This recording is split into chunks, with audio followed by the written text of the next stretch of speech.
From scenic Colorado Springs, the push to the postseason continues in the USL Championship tonight as the Colorado Springs Switchbacks play host to the Tampa Bay Rowdies. It's all brought to you by Children's Hospital Colorado. Sean St. Jacques, Eric Dobransky, happy to have you along for the ride tonight at Widener Field in beautiful Colorado Springs, Colorado. We're anticipating another wonderful crowd here tonight. We're also anticipating what could be a wonderful East versus West matchup. And Coach, we look at the Western Conference standings. Opportunity knocks as the Switchbacks look to ascend towards the top of the table. It's going to be an incredible finish to the Western Conference standings, Sean. I mean, this is a battle that's going to go up until the very last game. Colorado Springs has created that separation from the playoff line, but James Chambers' side is ambitious for home field advantage, so big points available tonight. Similar thing when you look at the Eastern Conference. It's really tight, but the Rowdies have games in hand and a chance to make up some points here. And a big week for the Tampa Bay Rowdies. This is the beginning of 3 games in 8 days. So throughout this week, you get some good results. You not only lock up a playoff spot, but you can continue to fight for that top 4. And this is a team that boasts a 5-2-4 record against the West.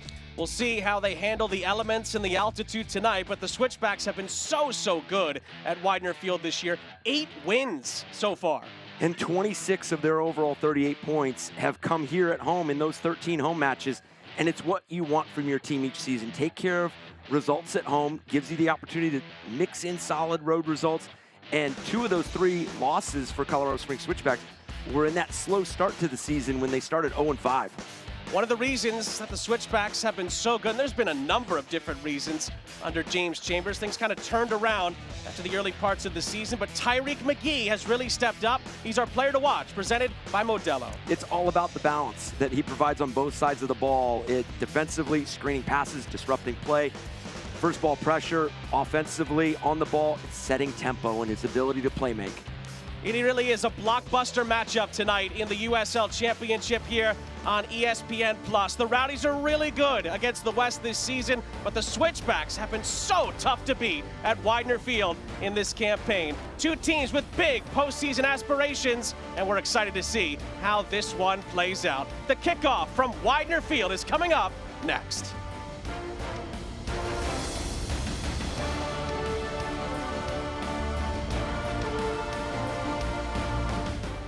Injured in a crash? Get McDivitt and you get a firm dedicated to every single detail of your case. We have the knowledge and resources to investigate the crash and your insurance company's small print. Details matter. That's why we dive deep into every aspect of your case. This gives us the firepower we need to make the insurance company pay you the money you deserve. We never ask you to pay a penny until we get you max money for your injuries. Online at McDivittLaw.com. McDivitt. Natural gas ensures that when you need to heat things up, you can, but it can also be hazardous. That's why, in the event of a natural gas leak, you need to know the 3 S's. The first one, sound. Listen for the sound of hissing or whistling. Number 2, sight. Look for dead or discolored vegetation in an otherwise green area. And number 3, smell. It's hard to miss. Be on the lookout for a pungent odor like rotten eggs. If you notice any of these signs, leave the area immediately and call 911. For more information, go to csu.org. The moment you call McDivitt, an action plan is put into place right away to get you the help you need. Each case and each client is different, with different needs and solutions. Your attorney and team immediately investigates every aspect of your crash and injuries. We track down all the paperwork and deal directly with the insurance company for you. We keep you in the loop every step of the way, fighting to get you max money for your injuries. And you never pay us a dime until we get money for you. McDivitt.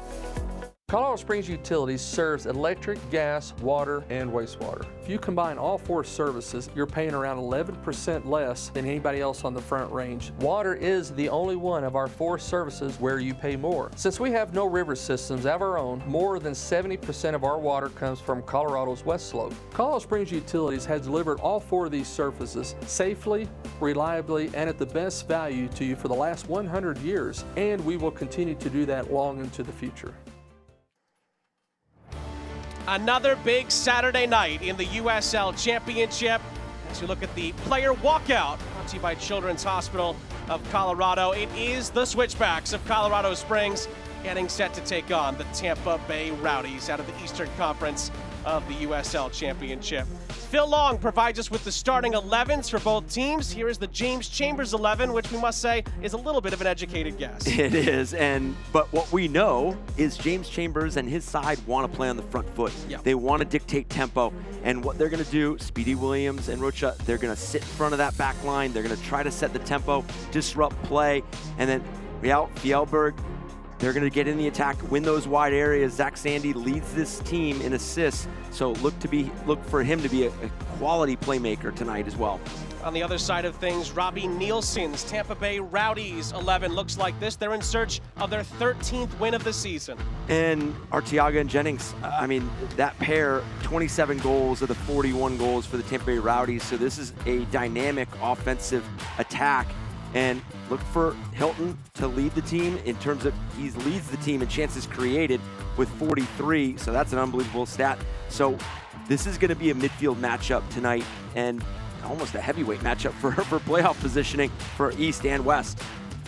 And the Switchbacks, top 5 in the West, coming in to tonight's proceedings. They could end the night, potentially, in second if the results go their way. Elsewhere, the Rowdies have games in hand on the Battery and are hoping that at the end of next week, they could clinch not just a playoff spot, but a home playoff game spot, and maybe get back towards the top 2 positions in the East. And this one just has blockbuster written all over it at Widener Field tonight.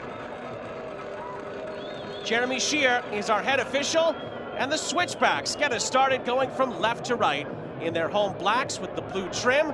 The Rowdies are in their road whites, and we are off and running in front of another packed house at Widener Field tonight. Just the 3rd ever meeting between the Switchbacks and the Rowdies. It's a split series, so this is the rubber game between these two. Each have won at home in the series. And we'll see how the Switchbacks do at home, where they've been so tough to beat this season. As we mentioned earlier, the Rowdies have been very, very good against the Western Conference as a whole this season. So something's got to give, as these two teams have high aspirations for the ends of their seasons. And you can see our educated guest has a couple little tweaks there. Aiden Rocha is at that right back position, and Fjellberg at that left midfield position. This is a team that takes a lot of value in winning those wide areas.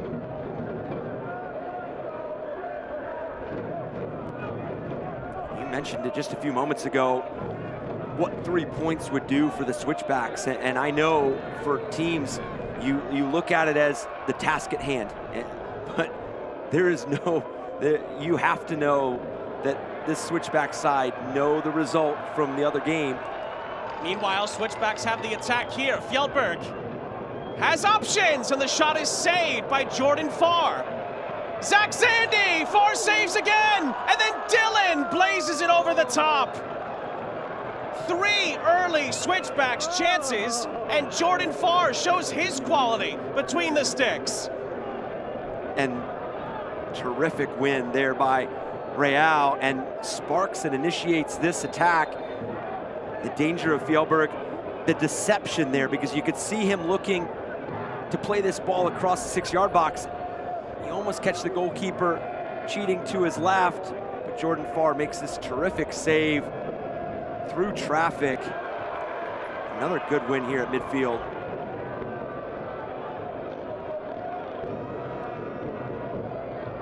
Fjellberg, lovely little give and go with Matt Real.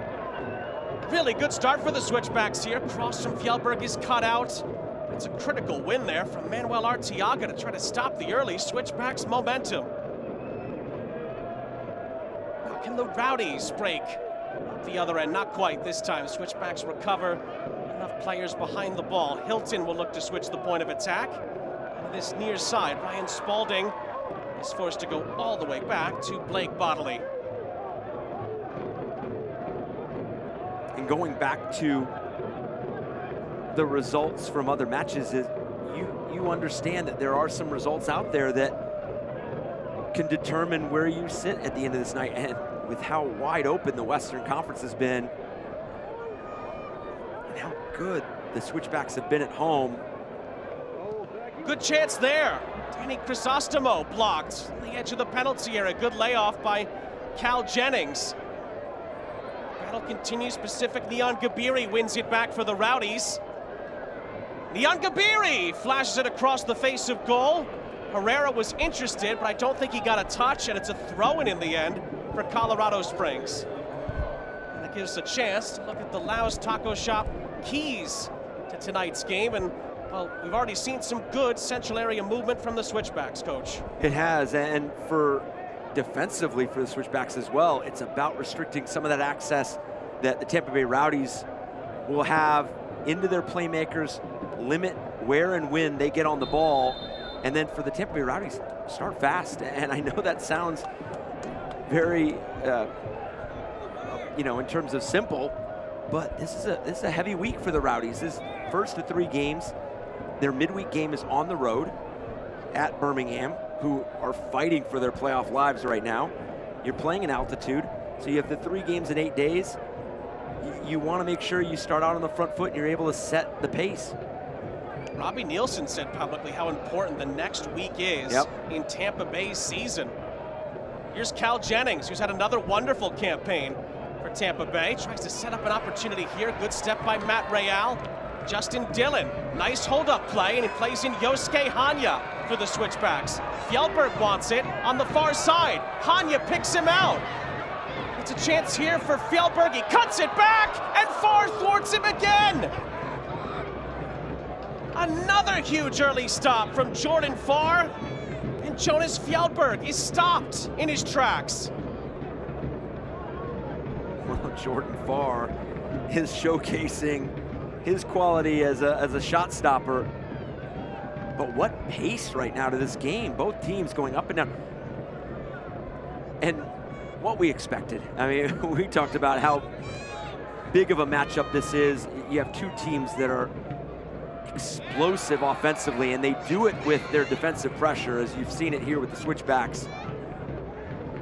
Here's Tyreek McGee off another Switchbacks takeaway. Speedy Williams gets involved. Here is Zach Zandy.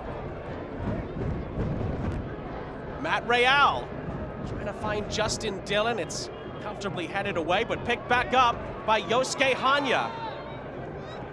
Hanya plays in Real. Dillon's in the middle! And he nearly scored his first Switchbacks goal. Just wide. And this is what Justin Dillon does so well. He sits between defenders, finds that pocket of space, and it's just so explosive on that first step. Knows exactly where goal is. Unfortunately, puts it just wide there.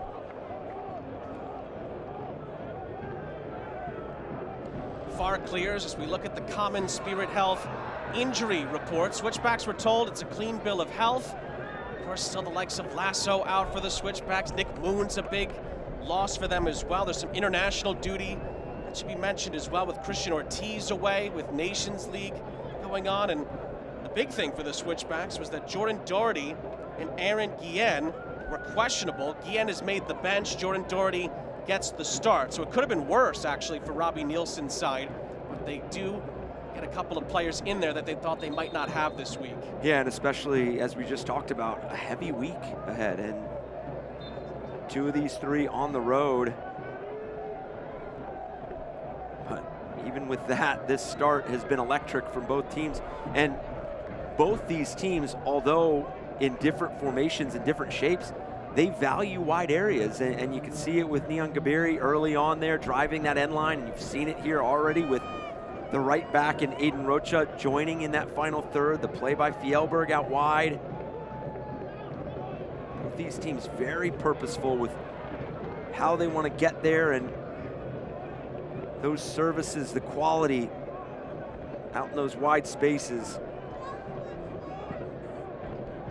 One note I will say is that the Rowdies, in their pre-match thoughts earlier in the week on the Rowdies website, had mentioned that they're going to have to deal with altitude in this one tonight, and they felt pretty confident they could handle it. But I must say, at this pace, it might be difficult. The Switchbacks like it when it's this fast at this altitude. So we'll see how that impacts the game as it moves along as well, Coach. That's a great point, because this right now is very transitional. It is played in both boxes. It is getting up and down the field very quickly.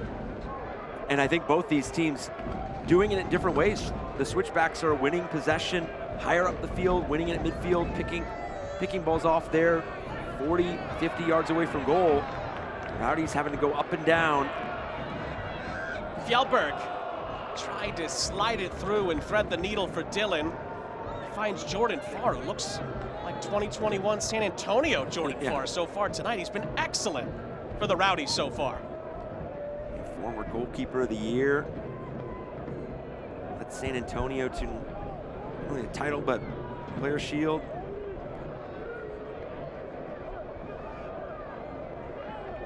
To be fair, Jordan Farr has been great this season. Yes. He's already made some excellent saves tonight to thwart a really strong start from the Switchbacks. Could have drawn it up much better if you were James Chambers to begin tonight. Space to work with again for Colorado Springs. Zandy out wide for Real. And Fjellberg is unmarked down this far side, but the ball doesn't quite get to him. And the referee's going to revisit an earlier challenge that was made by Ryan Spalding, and he picks up a yellow card for Tampa Bay.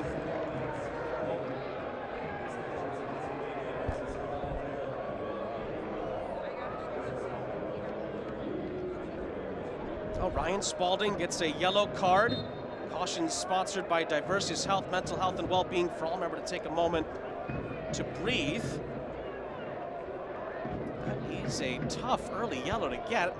I'm not sure we really saw the whole picture there as what happened involving Ryan Spalding, but he does get a booking from Jeremy Shear and have to be cautious as we move things along tonight. Especially with a game that is off to a frenetic pace right now. But you go back to the chances and the saves by Jordan Farr. This has been a bit of the narrative for James Chambers and his side. It's the ability to create at a high clip. They are creating a number of good chances. Now it's about converting it, and you see some of these games where it is just fluid and it's in rhythm and they're really dangerous. And then there's some games where they're creating chances, but that final quality has been lacking. But it's been a fast start for Switchbacks, and you see the foul there by Spalding. Spalding with a little bit of hold-up play, and the referee spotted it and showed him a yellow card for that. Hanya. He's fouled by Crisostomo. That's a free kick for the Switchbacks upcoming.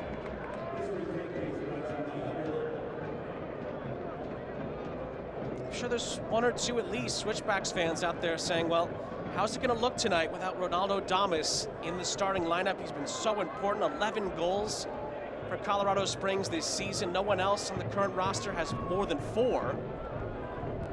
Well, Justin Dillon being the centerpiece has looked pretty good so far, and that's part of the way, by the way, part of the reason why James Chambers brought him in. Yep. No, and we talk about Jordan Farr and his time at San Antonio. Justin Dillon, 3 seasons at San Antonio, 83 appearances, won a championship there, and the Players' Shield as well. Rocha from the free kick. It's too close to Farr, and he easily collects. It's that championship experience that you have within lineups, and although both these sides have not clinched a playoff spot, I think there's a lot of people that expect both these sides to be in the playoffs. Now it's just about how deep of a run can they make, and you want both sides of the field clicking. You want your team to be clicking offensively, but you also want them to be stout defensively, and that's what it's about. It's about balance in both boxes. Ooh, that came off an arm. That was Tyreek McGee. Referee, again with a good eye. It's a free kick for the Rowdies. Of course, we talked about the Switchbacks attack, but Tampa Bay, they have arguably the best duo in the league. Maybe Nick Marcanic and MD Myers have something to say about that, but Manuel Arteaga, of course, won a title with Phoenix, talking about championship pedigree last season. Danny Trejo was his strike partner, but Cal Jennings has done a wonderful job with him this season as Neon Gabiri fights his way into the penalty area. It's laid off, and then it's not the best ball played in. It's easy enough for Christian Herrera, who's also been solid for the most part for the Switchbacks in goal this season. I was just mentioning balance in both boxes, and then you see those numbers by Arteaga and Jennings in making up as I mentioned, the open 27 goals of the team's 41.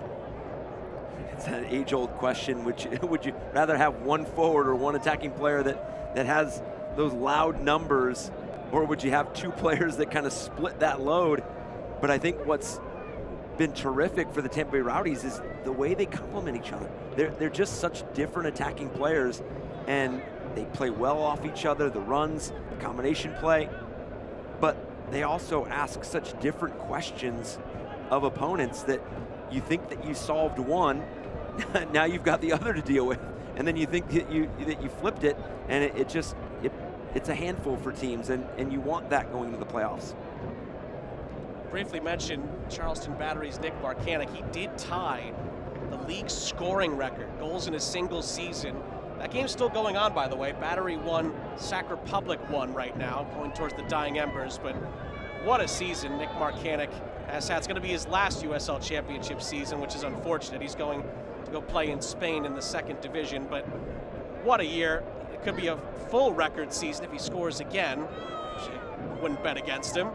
He's tied Cameron Lancaster and former Colorado Springs Switchbacks great Haji Berry, 25 goals in a single season. And if Marcanic scores again, he will rewrite the record books.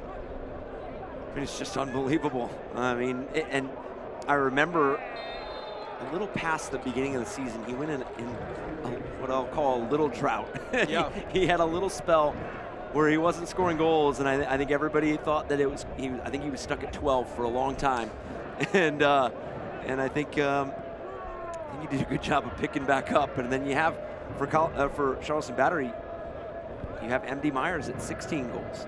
So I mean, you have a goal scorer with 25 and Nick Marcanic, and then 16 contributions from MD Myers as well.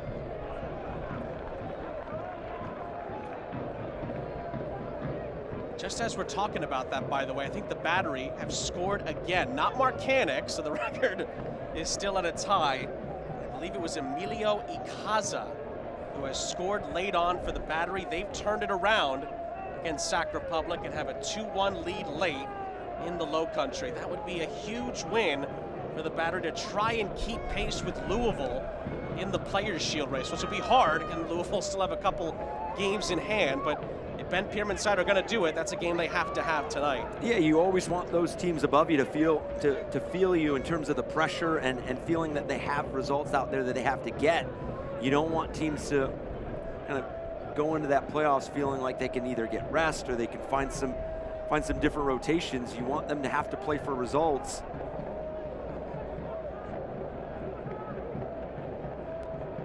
Here in this one, the Rowdies have had to take some early punches from the Switchbacks, metaphorically, but have handled the pressure and now trying to find a foothold themselves as we move towards the middle section of the first half. Neon Gabiri with a push and a chase here. Cross into the middle. It's headed away by Delence Pierre. He was trying to find Cal Jennings. Neon Gabiri gets a second try at it, tries to thread the needle for the arriving Eddie Monjoma, and it's out for a throw into the Rowdies. And I know we're only 17 minutes in, but Neon Gabiri has been a handful out there on that right flank, and right now Real is doing a good job of at least putting pressure on him once he beats him in that first action. But as this game wears on, do you see Pierre start to work over to that left side and help out a bit more, which then frees up some area central, which is what James Chambers spoke about this week to us, about limiting those areas, especially when you have a player like Manuel Arteaga that's so good with services in the air. So do you see that start to play a factor as this game wears on?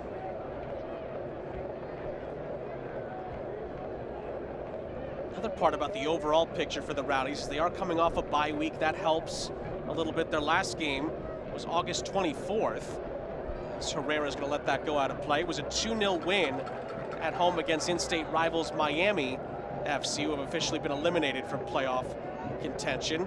So it's actually the first game of the month of September for the Rowdies, so that might help a little bit when it comes to being fresh and trying to deal with the pace and the altitude that will impact this game tonight. As Dylan tries to win the header off of Arteaga. Here's Spalding. for the Rowdies. Glides past the first challenge. Near side, Joshua Perez. Decent ball into the middle, but too close to the goalkeeper, Herrera. He's able to hold on to it.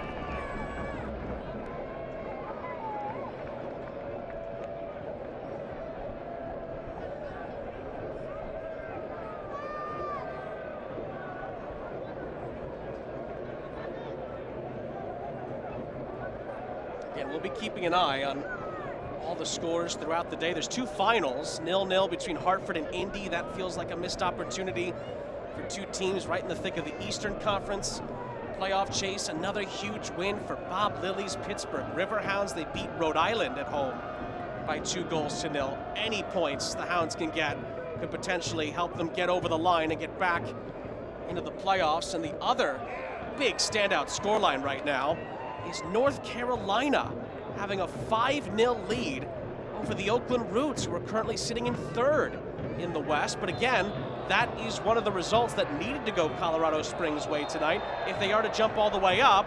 And now an unnecessary yellow card comes in against Delence Pierre for getting involved with Lewis Hilton. A needless yellow card here from Pierre. I know he's arguing with the referee about something after the play, but you don't need as a center back to put yourself in a situation where now you're playing the rest of this match on a yellow card, and you know you're going to have to get into a physical tackle here and there.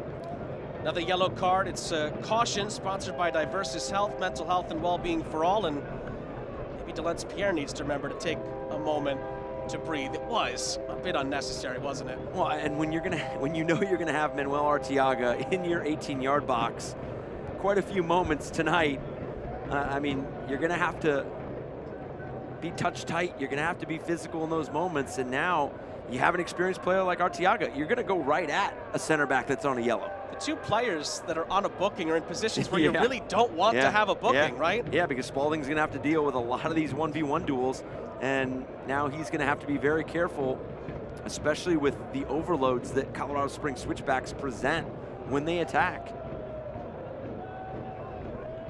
It's a little bit of a delay in the restart here. I'm not sure what Jeremy Shear was looking at there, but now the game resumes. And quickly the Switchbacks regain possession.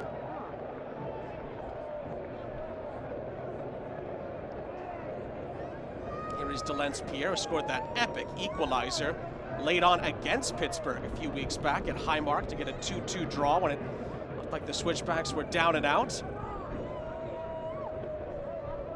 And Neon Gabiri tries to link up with Chrysostomo. It's well won by Jonas Fjellberg.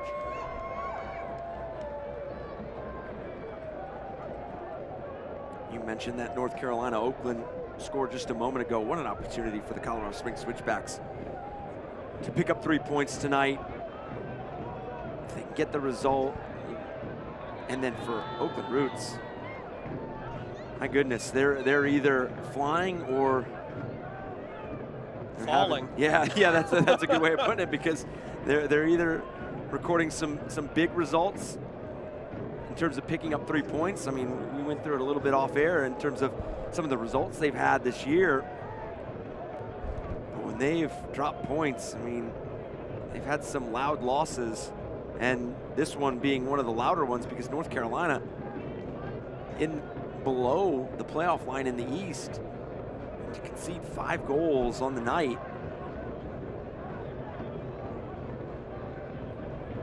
When we talk about some of the elements that you want to present themselves come playoff time, inconsistency is not one of those. Ooh, that almost snuck all the way through for Hanya. Real with a searching ball, but the Rowdies clear. As far as Matt Mahoney.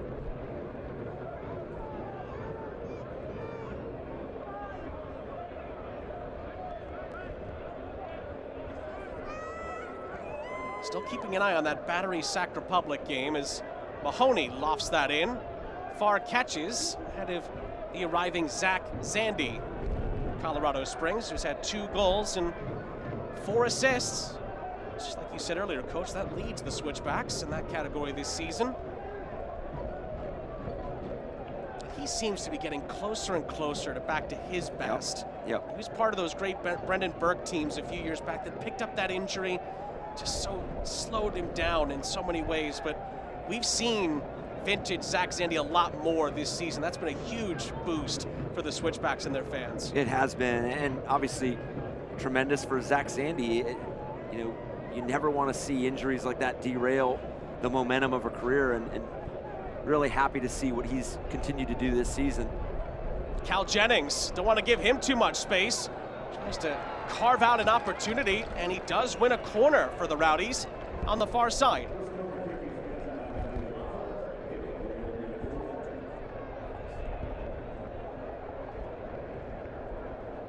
So it's going to be a McDivitt Law Firm corner. We're in your corner. A chance for the Rowdies to get a set piece opportunity here. And this is one of those scenarios that Pierre has to be careful, because you're in those duels, you're man marking or zonal marking.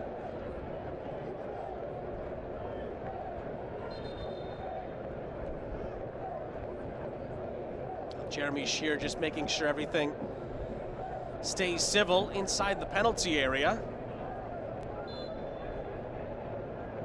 Lewis Hilton will take for Tampa Bay.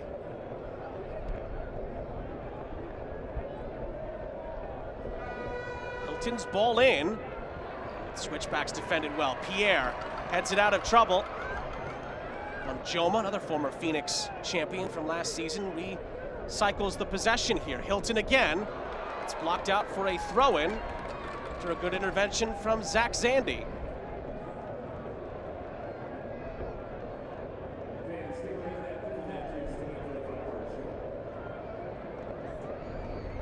Hilton, and then McGee helps out. It'll stay with the Rowdies in that corner, trying to make sure Neon Gabiri doesn't create something.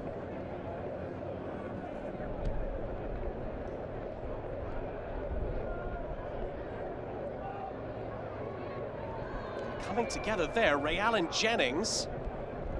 Jennings gets the cross away. It almost found its way to Arteaga. Pierre, I think, gets another important touch onto that. Rowdies keep it via a throw.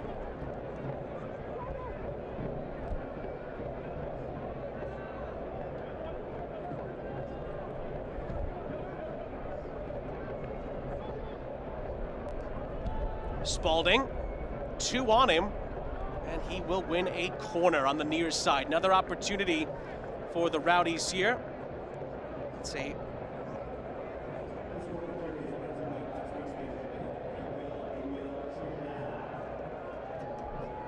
So it's a Pikes Peak National Bank corner. Bank well, be well, cheer loud.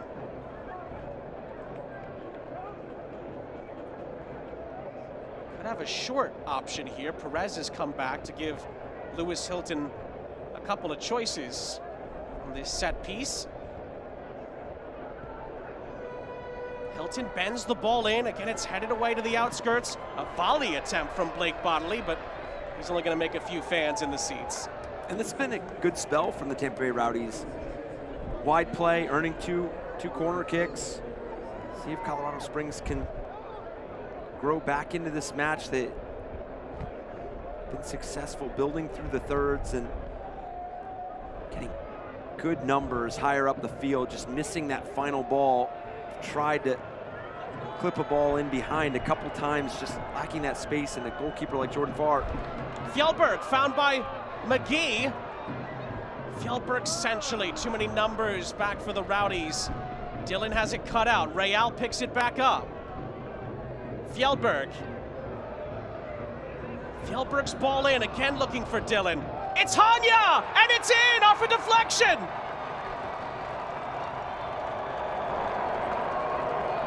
Not sure if it's going to be an own goal, but the Switchbacks don't care.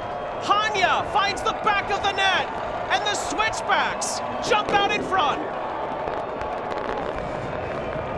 And I know it's subtle, but that run by Real, although Fjellberg does not play that ball in, it does drive the Tampa Bay Rowdies back line just a bit further back and leaves this space available. See this little run there. Fjellberg picks out the runners. Obviously, slight clearance there. Looked like it had the back of the net written all over it, even before the deflection. One time, no bounce.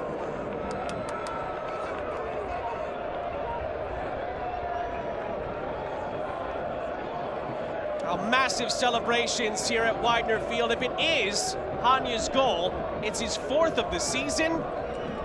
It's brought to you by Centuries Casinos. Huge early moment here for the Switchbacks. It's either going to go down as a bodily owned goal or a Hanya 4th goal of the season, but I'll tell you what, the patrons at Widener Field do not care one bit. I was going to say, they're celebrating regardless. What a strike by Hanya. And the confidence to take it with no bounce.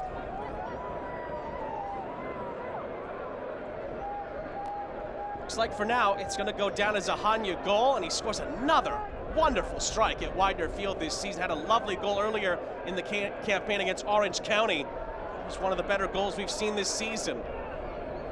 Good turn there from Cal Jennings, but too many Switchbacks defenders in the way. It's cleared up field, and the Rowdies will reset. Just been told that the Battery have indeed beaten Sac Republic. So, because Memphis doesn't play this week, the Switchbacks have all the results they need to get up to 2nd place. They just have to win to finish that off and jump from 5th to 2nd, just behind New Mexico United. But of course, there's an hour still to play. Yes, they're and an explosive offensive team on the other side. Here comes some explosive play from the Switchbacks. Dylan, not the best of first touches after some wonderful interplay between McGee and Fjellberg. I'm talking about explosive offensive play from the Tampa Bay Rowdies. Colorado Springs Switchbacks have been tremendous tonight. I mean, decisive, dynamic.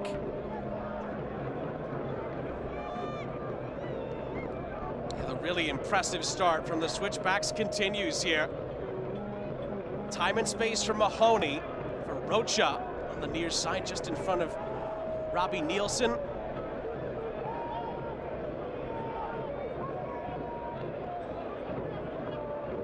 Rocha again doesn't have too much time and space, and Mahoney's going to be forced all the way back to Herrera. And this for James Chambers' side, why not? Keep possession. You mentioned the altitude earlier. Make the Rowdies go back and forth and up and down the field. Fjellberg against Monjoma. Fjellberg into the middle. Travella cross. It was headed away. Good defensive intervention in the end from the Rowdies, and Neon Gabiri tries to turn on the Jets, but Speedy Williams stays with him. Early ball for Cal Jennings, but Matt Mahoney cuts him off.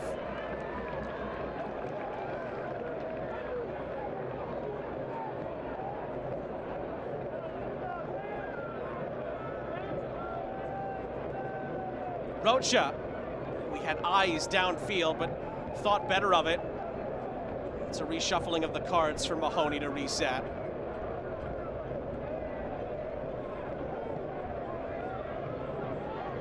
These two have met twice. USL Championship play, the last meeting, to go back to May 27th of last year.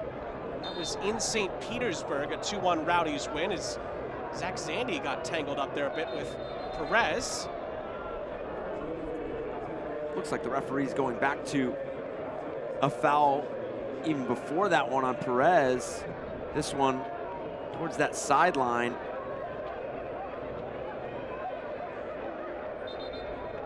Zandy does get some of the ball there, but to your point, I think Bodley may have been hit late on the near side. I think that's exactly where the ball is going to go back to.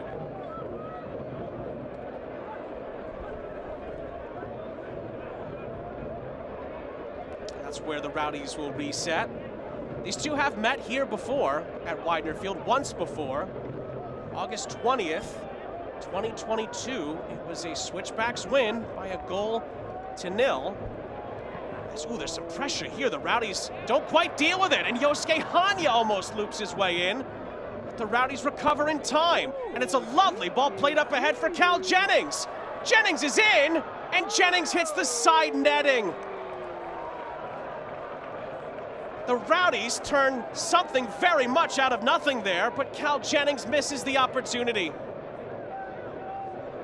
Head up, play this ball through into space, and you have Cal Jennings timing the ability to turn this corner, but Herrera doing a good job of closing down that space and making it a tight angle for Cal Jennings. Obviously that ball was moving at quite a pace to get around it anyways, but this game does not give you a lot of time to breathe and catch your breath. You get one chance in one box and then the ball goes down the other side.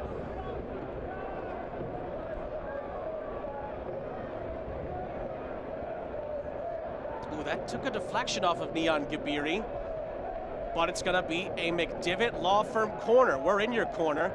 Rowdies have a set piece after this wild sequence and a lovely ball from Jordan Doherty. Yeah, and it's the ability to be a playmaker from those deeper positions, especially when you have attacking presences like Cal Jennings, like Manuel Arteaga, Perez. You know that outlet is on, and the ability to turn some of those casual turnovers that they just had into instant offense.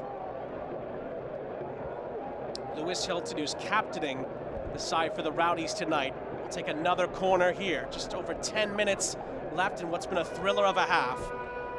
It's into the middle, it's Arteaga, couldn't quite square it up. I think Neon Gabiri was in there as well. It's a chance for the Switchbacks to move it in the opposite direction. Quick feet from Tyreek McGee. Speedy Williams will reset the play.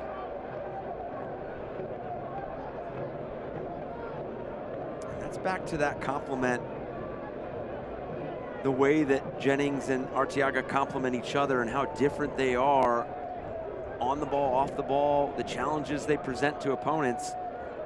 You can see in those moments, Arteaga is the player, the attacking player that drops into that space. He plays well back to goal, the hold-up play, but that also attracts attention. And sometimes you have that center back or those defenders start to creep into the midfield with Arteaga, and then that leaves that 1v1 with Cal Jennings. That understanding that relationship between the two of those players.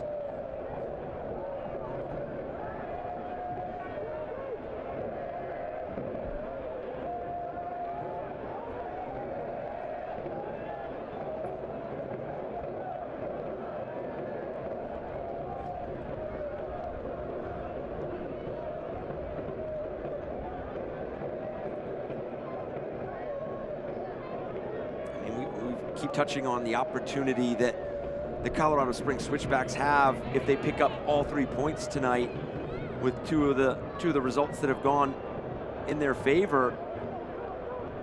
But just to remind, and that's... Oh wow, that's a rare miscue from Jordan Farr. Collector's item. And it goes out for a Pepsi corner on the far side here for the Switchbacks. It's a Pepsi corner. Pepsi, that's what I like. Widener Field liking what they've seen so far. And James Chambers talked to us about it earlier this week as far as keys to the game. He said we have to have more of the ball, have to limit the attacks from the Rowdies, check and check so far. So we have to limit them in central areas and keep the creative players off the ball, and they're getting close to checking that box off as well. But the big thing he said, we need to be deliberate in the final third, have to be continuing to be clinical. They got the one so far. From the corner here, Doherty's header not convincing. Headed back up into the air. Pierre flicks it backwards, and Dylan was second best to it. Not a critical intervention. For the goal scorer, Hanya to reset. Speedy Williams. Hanya loses out to Spalding, but the Switchbacks keep it via a throw. And going back to where the Switchbacks can be in the standings after tonight, this is a team that started 0-5. 0-5, and this offense has just done a tremendous job of growing within the season. But in those first 5 games, 1 goal. And now, with the goal tonight, 38 goals on the season. They came into tonight tied for 3rd in the West in goals scored, with Las Vegas obviously now with the goal you go to 38, but They rattled off 9 unbeaten after that 0-5 start. They didn't get a win until week 7 though, but went on to win 5 straight from there. And so I don't know a lot of coaches that wouldn't have pressed the panic button at 0-5, but a lot of credit to James Chambers, his staff, this team. Obviously felt like that they had the pieces and the identity there, they just weren't executing. And even then, at the 0-5 start, they were creating those chances that we've talked about earlier. They just weren't finding the back of the net, converting. Now they've found that ability to not only create, but punish opponents in those moments too. I remember talking to James Chambers after they let that lead slip at Louisville, and they kept getting told by a lot of people, well, you guys played well. You can come out of that and think, well, you know, you were the better team at times. So we're tired of almost. We're tired of hearing about how, yeah, we were good, but you didn't win, and all this kind of stuff. And that's helped to motivate the Switchbacks down the stretch here in this regular season. They are tired of the almost. Good job, pats on the back. James Chambers and this team don't want to hear about it anymore. As you take a look at James Chambers orchestrating things there, they want to be winning and challenging for the big, big prizes, and they think they've got the team to do that this year once again. Yeah, and you almost wonder, obviously, we talked about the ambitions of James Chambers and this organization, this team, so we see this play out wide. But you look at their away record at 3-7-3, do you almost feel, not compelled, do you almost feel more pressure to get that home field advantage? Obviously, they've been outstanding here at Widener Field in front of these fans, in front of this community, not only wanting to provide them home playoff matches, but your record just speaks completely differently than when you're on the road. Now, albeit their last result at FC Tulsa was one of their 3 road wins. Fjellberg gets a second try at it here. Dillon's in the middle. It was just over the top of his head. Spalding clears it away before McGee could pick up the pieces. Rocha keeping the attack moving forward, but he wasn't on the same page as McGee, and it's a goal kick. Just to your point, Coach, Switchbacks were 4-1 winners at Tulsa earlier in the week. They had goals from 4 different players, Real and Enriquez, Damas, and Duke Lacroix. Of course, Lacroix's away on international duty. Jairo Enriquez, Steven Echeverria are also away, playing in CONCACAF Nations League play for their respective countries. The Switchbacks have a chance here. They have the numbers. Tyreek McGee shoots! Oh, he scores magnificently! Tyreek McGee with a thunderbolt of a strike. And the Switchbacks double their lead in front of a jubilant Widener Field crowd. And we highlighted McGee in the open about the balance that he was going to try to present to this match. And this vicious strike from outside the 18-yard box sees the Rowdies continue to back up into their penalty area, tees it up on that left foot, and blasts it past Jordan Farr, putting his team up 2-0. What a first half for the Switchbacks. You talk about a jolt from the Jamaican. His 3rd goal of the season for the Switchbacks. He's brought to you by Centuries Casinos. And the Switchbacks are on the border of hitting dreamland here in the first half against the Rowdies. They've been ripping Tampa Bay apart at times, and that last sequence epitomizes their strong start tonight.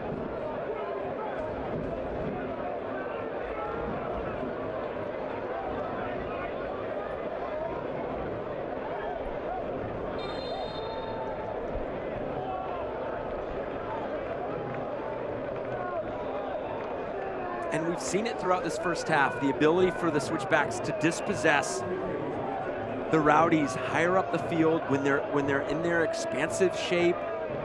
And you wondered if there was going to become a moment that the Switchbacks punished the Rowdies for it, and you see it there with the strike from McGee. Colorado Springs gets another set-piece opportunity here. Dying embers of the first half. A couple minutes plus stoppage time to go. Speedy Williams plays it short. Rocha for Hanya. Hanya looks to maneuver his way into space. Rocha's there for company. Williams. And Rocha's gonna dribble it out of play. That's a bit of a missed opportunity there for Colorado Springs.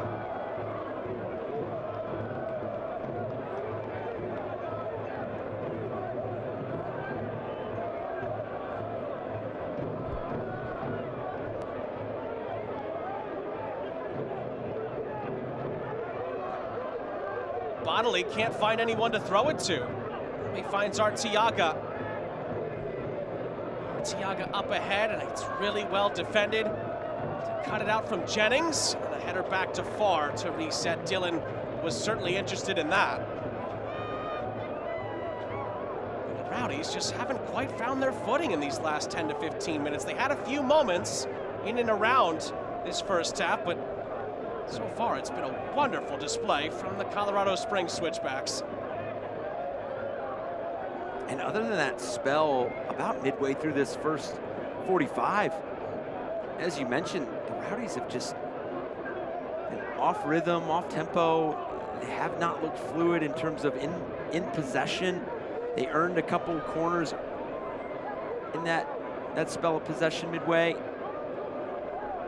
But besides that, the Switchbacks have done a terrific job of being effective in their second and third defensive actions.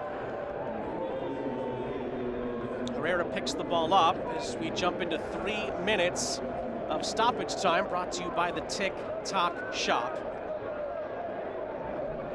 So far, all the boxes that have been out there have been ticked off for James Chambers and the Colorado Springs Switchbacks. A lot of people call this a litmus test. There's still 45 minutes to go, but so far the Switchbacks have been sailing on through. Zandy loops it over the top to nobody in particular, and Jordan Farr will collect. But he gives the ball away. Rocha gets there ahead of Spalding, who wasn't anticipating that. The Rowdies just about get out of trouble there. Just another symptom of the Rowdies' problem in the first half. Balls in the middle of the park extended have really gone to the Switchbacks most of the time tonight, but we know it doesn't take much to get the Rowdies going. And a cross into the middle there is needed to be defended by Delence Pierre. He does the job. And it's a McDivitt Law Firm corner. We're in your corner for another Rowdy set piece. And Neon Gaberi for the Rowdies just continues to impress in this first 45. It's been dangerous every time he's been on the ball. That slipped ball in there. So the ability to play make in those 1v1 situations, but also to work past that line. Need a good service from Perez here. Perez with an in-swinger. Is pretty dangerous, but Dillon gets there first. Hilton right back into the mix. And again, the Switchbacks get it upfield with Tyreek McGee, but it's really well won back by Blake Bodley. Chance to send this right back in. Herrera doesn't get there. Oh, Jennings did get there. But he again finds the outside of the netting. And it goes out for a goal kick. When the Rowdies have created, it's been turning something out of nothing. Yeah, I was gonna say, James Chambers and his side know that they have the 2-0 lead, but this is an attacking presence for the Rowdies that just will not stop. And they've been terrific here in the first half. The Switchbacks have been. They're gonna wanna stay detailed in those defensive responsibilities as Neon Gaberi back off and running and isolated 1v1 again. Goes at Real. He's just behind Cal Jennings, and well, Jennings gets away from the challenge, but he's deemed to have committed a foul before getting a shot away. It's a free kick for the Switchbacks in the final seconds of the half.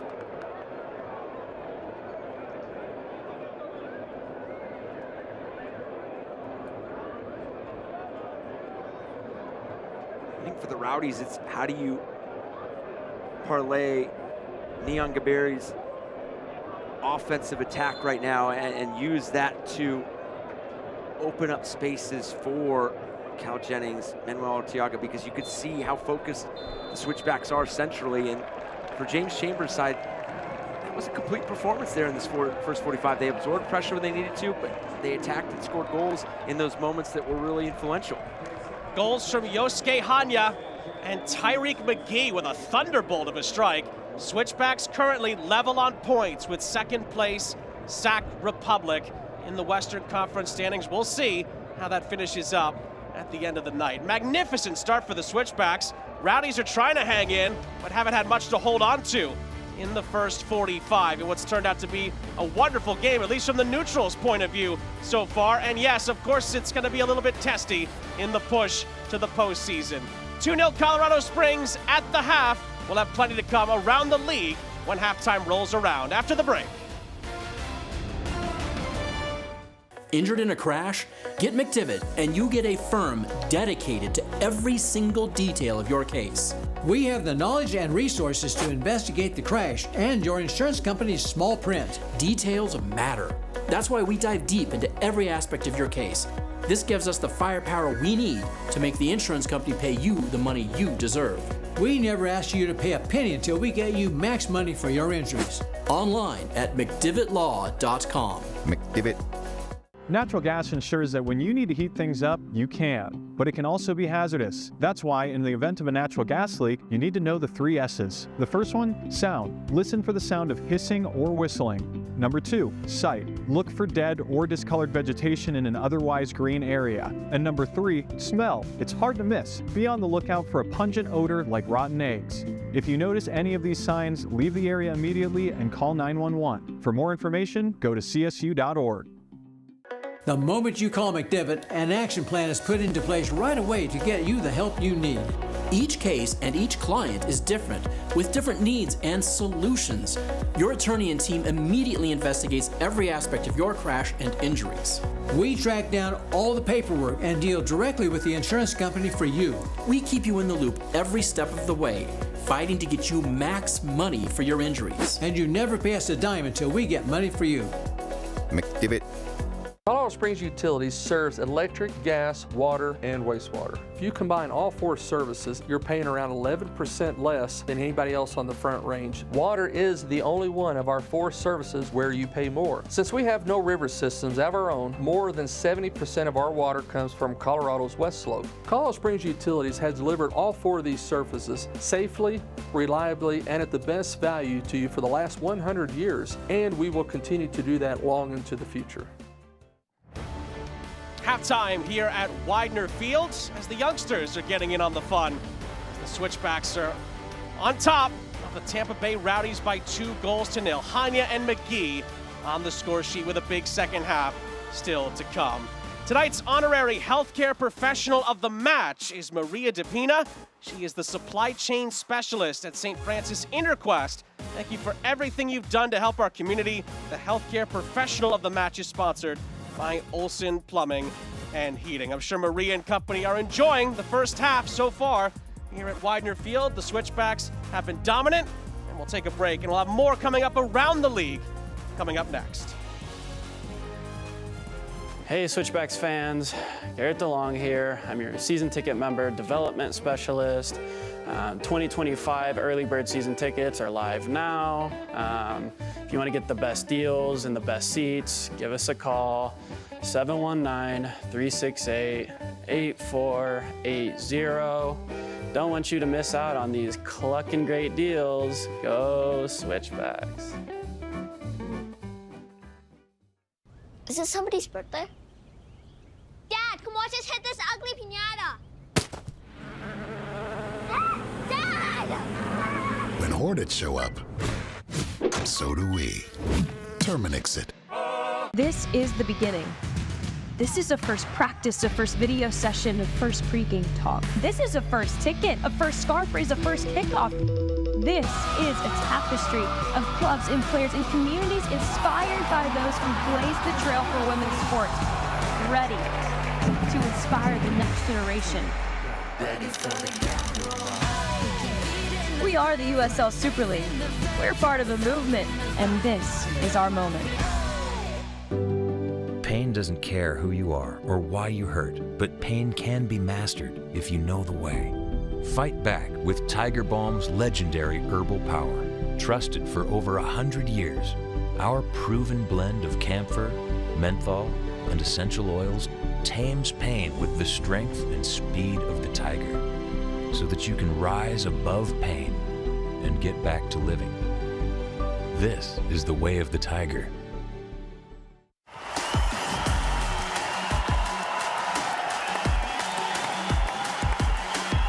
Beautifully done, Pino! My goodness! 2-0 for Birmingham. Worth takes it. Oh, and it's in! Nate Worth with a moment of brilliance.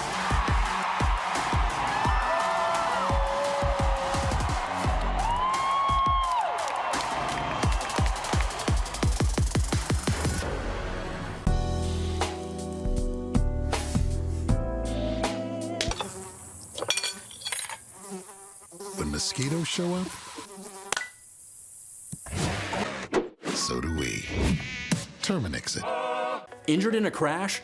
Get McDivitt, and you get a firm dedicated to every single detail of your case. We have the knowledge and resources to investigate the crash and your insurance company's small print. Details matter. That's why we dive deep into every aspect of your case. This gives us the firepower we need to make the insurance company pay you the money you deserve. We never ask you to pay a penny until we get you max money for your injuries. Online at McDivittLaw.com. McDivitt. Sean St. Jacques, Eric Dobransky back here with you. Halftime score is brought to you by Children's Hospital Colorado. Switchbacks with a 2-0 lead over the Tampa Bay Rowdies. We're going to take a look around the league at the news and notes. So much going on this time of the year. Of course, Nick Marcanic, who we told you earlier, just tied the single season record for goals. Of course, he's heading to La Liga Dos, the conclusion of the season. Of course, a lot of players, especially in this game, involved in international duty with Nations League and other competitions going on during an international window. And Sean, I just think it speaks volumes to not only the growth and development of the USL Championship, but the quality that you just continue to see within the teams, within the players. 30 players from the USL Championship, 21 countries, international duty, and then Marcanic, obviously set to leave at the end of the season. What a terrific season he's had. It just continues to show the quality of this league. And you were on this game. Las Vegas came back from 2-0 down against Orange County. On the road. Yeah, what a job Dennis Sanchez has done. It's been unbelievable for the Las Vegas Lights, and conceding twice early on the road, and to fight your way back into getting 2-2 and then finding that late game winner. I mean, Las Vegas has done a tremendous job of putting themselves in that top 4 conversation in the West. Time to take a look back at the goal and the save of the week from last week in the USL Championship.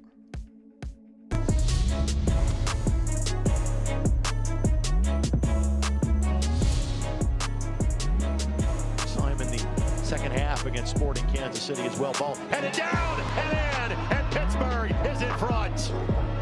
Playing a man down for nearly 70 minutes, the Riverhounds have taken the lead.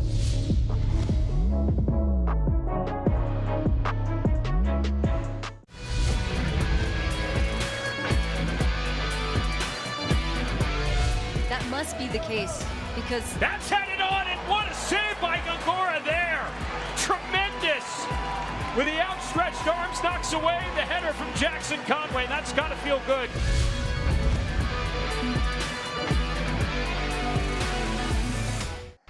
And that strike from Danny Griffin was epic for the Pittsburgh Riverhounds last time out. As we look at the team of the week for week 26, and well, I must say there's quite a bit of representation from the Switchbacks, as well as their coach James Chambers on there. Yeah, I mean, when you're on the run that you're on and the home spell, I mean, Real there, Duke Lacroix, Fjellberg, but we talked about Las Vegas Lights, Corey Bennett there featured. Ethan Zubak had a brace in that 3-2 loss, and then Jensen Wilson for Lou City. Speedy Williams was on the bench as well, so 4 Switchbacks players mentioned along with their head coach, James Chambers. Good stuff there, and we get a chance to take a break here at Widener Field. Highlights, stats, and the second half kick are all coming up on the other side of the break with the Switchbacks ahead of the Rowdies here at Widener Field. Injured in a crash? Get McDivitt and you get a firm dedicated to every single detail of your case. We have the knowledge and resources to investigate the crash and your insurance company's small print. Details matter. That's why we dive deep into every aspect of your case. This gives us the firepower we need to make the insurance company pay you the money you deserve. We never ask you to pay a penny until we get you max money for your injuries. Online at McDivittLaw.com. McDivitt.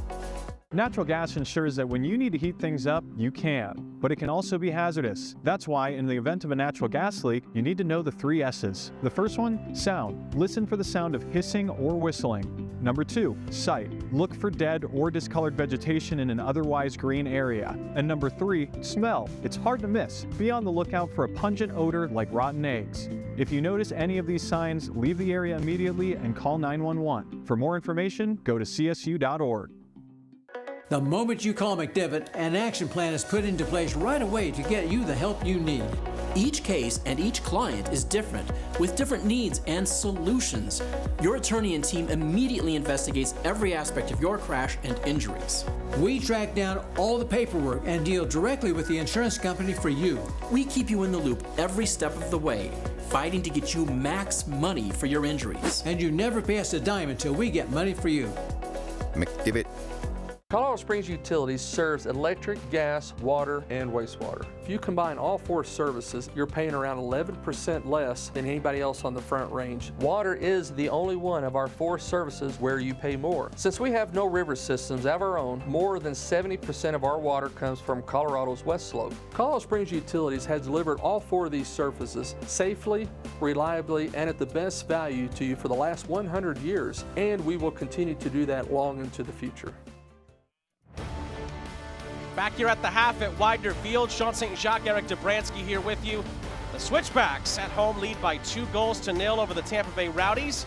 There's a big second half, of course, still to come. But before that, let's take a look back at the first half with our Broadmoor Cryotherapy first half highlights. And Coach, it didn't take the Switchbacks long to create some opportunities. Yeah, and what you're going to see from these highlights tell the story of the first half.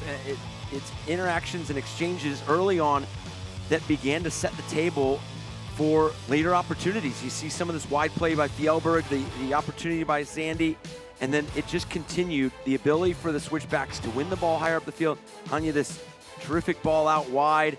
Again, Fjellberg on the end of it, inside the penalty area, the creativity. 1v1, creating that space, that separation to get a shot off.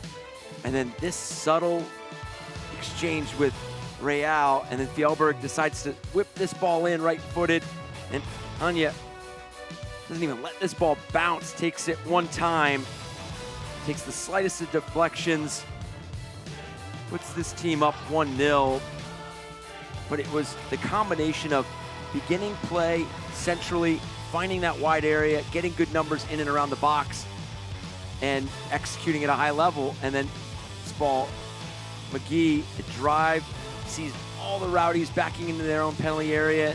Again, this comes from a ball won at midfield from Real, and then puts it on his left foot. Just a vicious strike.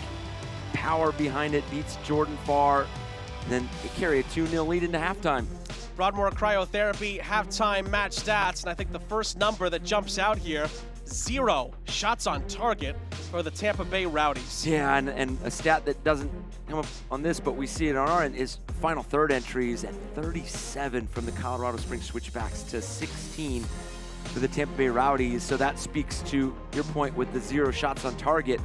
So for the Switchbacks, they've let Tampa Bay Rowdies live out and around the 18-yard box, not inside of it.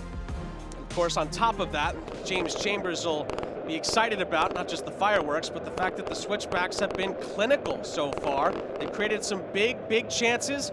Hanya took one, McGee took the other. Yeah, and you know in a game of this magnitude, in terms of 2 heavyweights competing from each of their conferences, you're going to create chances, but you're not going to convert all of them. I mean, that'd be ridiculous to kind of think that, or impossible to think that. But as you mentioned, have been clinical in in the follow-up opportunities and setting the table and playing that chess match that have opened up areas of the field that they've been able to execute at a high level. Again, what's at stake in this game tonight? If the Switchbacks hold on here and win in the second half, they'll be joint second with the Sac Republic side on 41 points. I think the tiebreaker might actually lean towards Sac Republic, so the Switchbacks will technically be in third, but they'll be level on points, most importantly. And the Rowdies would become a little bit more exposed in that 3 spot with the likes of Detroit City, Indy 11, and Rhode Island within 4 to 6 points of that number 3 seed in the East.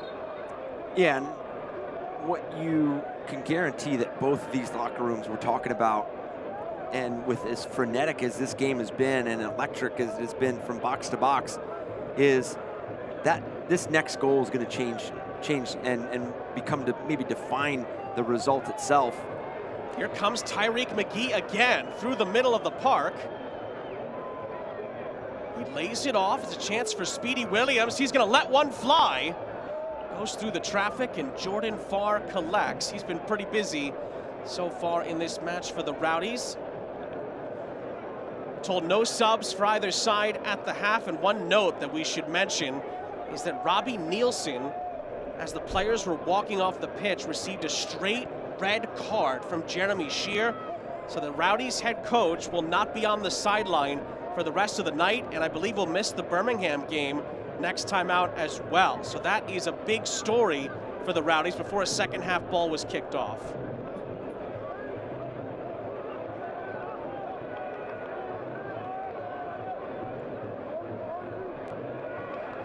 One back there by Zandy. Out wide to the far side. First time ball from Hanya to McGee. Switchbacks looking to pick up where they left off. Great ball in for Dylan. He scores his first goal for the Switchbacks. Colorado Springs are running riot at Widener Field. Justin Dillon breaks through, and the Switchbacks have a commanding 3-0 lead. And we mentioned it to start the second half. They have been clinical in those moments of importance. And again, winning the ball at midfield, Zach Zandy has been tremendous tonight. And then clever link-up play here. Slightest of balls played in, and this is not hit with a lot of pace from Justin Dillon, but the location was picture perfect and out of reach of Jordan Farr. What an epic start to this second half for James Chambers and his Switchback side. Another Switchbacks goal brought to you by Centuries Casino. That's why James Chambers wanted him so badly. And he opens his Switchbacks account, and here comes Colorado Springs again. Hanya cuts it back. It could be 4. Oh, the shot is blocked. Fjellberg blocked again. The Rowdies at 6s and 7s here at the start of the second half. And the Colorado Springs buzzsaw continues. Coming out of the locker room flying, and you talk about how fragile a 2-0 lead is, and I talked about that next goal was going to be so important because the next goal for the Switchbacks makes it 3-0. It makes it a tougher mountain to climb for the Rowdies. But if the Rowdies were able to pull one back and make it 2-1, that changes the narrative. But James Chambers and his side wanted no such talk, and they have come out absolutely on the front foot. We were talking off air when we heard the Robbie Nielsen news that maybe he was trying to light a fire underneath the Rowdies here. Well, they've come out and they've conceded in next to no time. Well, I would just wonder, and I understand, trust me, as a coach, you definitely understand lighting a fire, getting your players motivated for that second 45. There really wasn't anything in that first 45 that would warrant any sort of, I didn't see any loud moment that, from the refereeing standpoint, that you could be that upset about, and obviously had some either choice where we don't know what that exchange was predicated on, but I just have a hard time believing that there was something there in that first 45, but you mentioned it, maybe it was to get this team going, but the switchback side have spilled over how electric they were in the first half. Dylan again, waiting for help to arrive. Fjellberg arrives. Matt Real. Fjellberg, was he taken out? Yes, referee saw that. Brings it back for a free kick.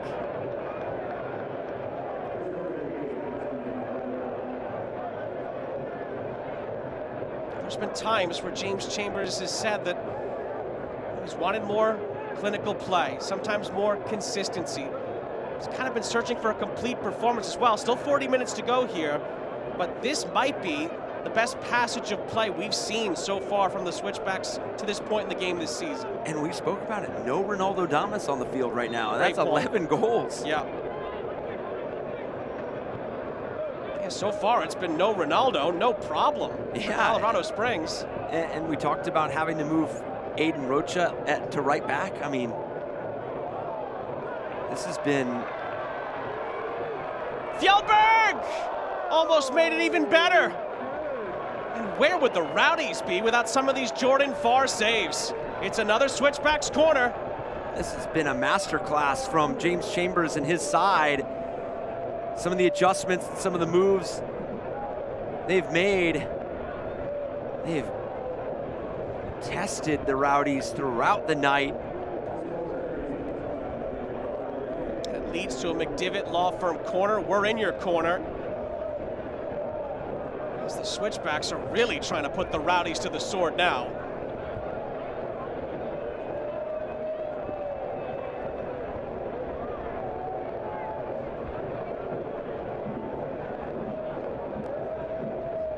This is where the Rowdies have to be very careful.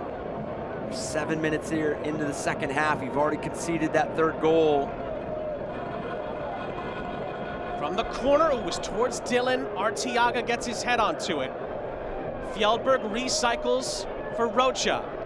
Fjellberg's cross is going to get popped high into the air. It's a throw-in just to the right of the corner flag.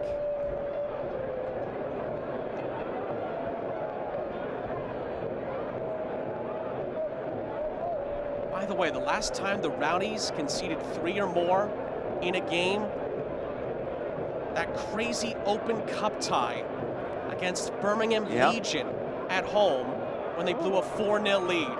It could still be 4 here as Farr shovels that one away. Hanya's been everywhere for the Switchbacks, it seems. That's a great call, Sean. That was a wild game. That was May 8th, by the way, months ago. Doesn't seem like the Switchbacks are just firing. There's 4! A headed goal from Yosuke Hanya. Things get from bad to worse for the Rowdies. Colorado Springs is on cloud 9. It's 4-0 and Hanya's on a hat trick. And as I was saying, it just seems like the Switchbacks are firing on all cylinders. They are getting such terrific link-up play and again, highlighting the ability to win the ball higher up the field. They're counter press. They get dispossessed, but they're quickly back on the ball. And this clever ball played in, and Hanya just working off that back shoulder, sneaking in behind Blake Bodley. Nothing that Jordan Farr was going to do about that. 5 goals now this season for Yosuke Hanya. He's now the Switchback's second leading goal scorer. It's brought to you by Centuries Casino. We'll get to it in a moment, but the Rowdies are making some changes in the midst of all of these Widener Field celebrations.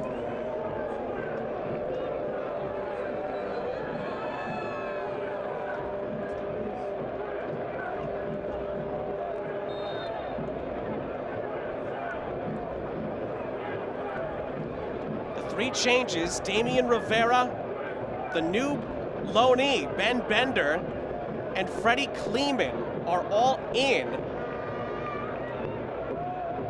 Pacific Neon Gabiri, Joshua Perez, and Manuel Arteaga are all out for the Rowdies. A triple change here. Substitutions are brought to you by the William J. Hibble Sports Medicine and Performance Center. It's very different personnel now for the Rowdies, who are trying to limit the damage here. Just getting into the 10th minute of the second half.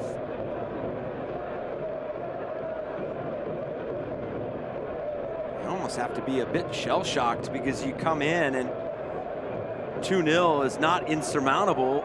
You created a number of opportunities, saw that there was no shots on target in that first half, but you had to feel good about some of the interplay, the exchanges between Cal Jennings and Manuel Arteaga. Sandy beaten to it by far.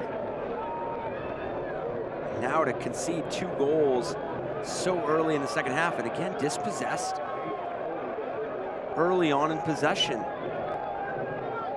Rowdies haven't conceded 5 in a game all season. Conceded 4 on 2 prior occasions. That Open Cup win over Birmingham, and then just before that in the league they lost 4-1 away to Memphis. Those were both in early May. Just don't see it happen to the Rowdies like this very often. They're normally the ones doing it to the opposition, frankly. Not tonight. So far, this litmus test that everyone's been talking about, Switchbacks have passed it with flying colors so far. That's a great point. And the Switchbacks came in the night 4 goals behind the overall total in goals behind the Tampa Bay Rowdies. Rowdies as a team have 41. Williams, my goodness! Not far away. Now coming into this match, the Switchbacks had 37. The 4 tallies tonight, equaling 41 Tampa Bay Rowdies, and that man James Chambers has to be pleased with the night his side is having.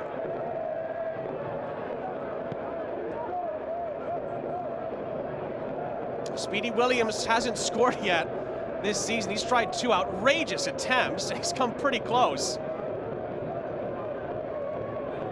He does have 3 assists. Switchbacks uniform this season, the former Lou City star. We mentioned briefly no Ronaldo Damas in this lineup, 11 goals. We talked about balance in both boxes that pay dividends in the playoffs, but balance in your attack as well. And James Chambers was not only high on the... Well, this free kick is taken quickly.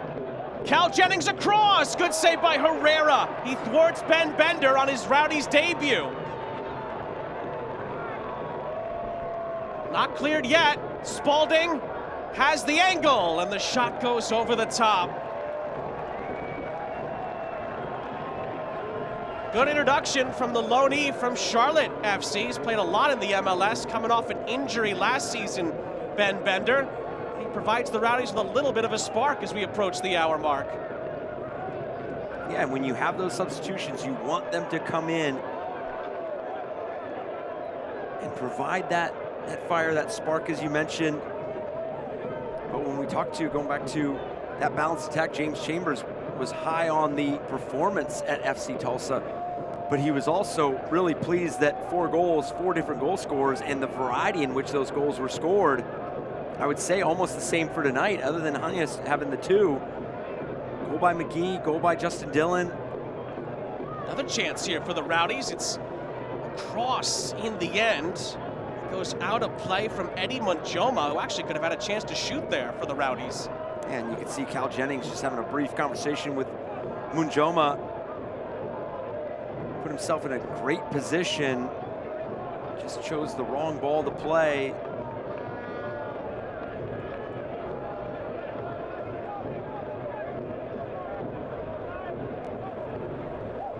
I'm not sure anyone saw this one coming. Hour gone almost here at Widener Field, and the Switchbacks have just bossed it. They've run the Rowdies out of here so far. Yeah, not a great start to 3 games in 8 days for the Rowdies, and you got to go on the road midweek to Birmingham, who, as we mentioned in the open, are battling for a playoff spot themselves, so they're going to be up for the challenge. But you have to wonder, we talked about a bit of the altitude, the adjustment that takes. You have the time off before this 3-game stretch, 2 of which are on the road. You know, do you have a little bit of that remnants of resting and not being entirely crisp with being game ready in that regard, and meeting a team in the Switchbacks that are up for this challenge tonight?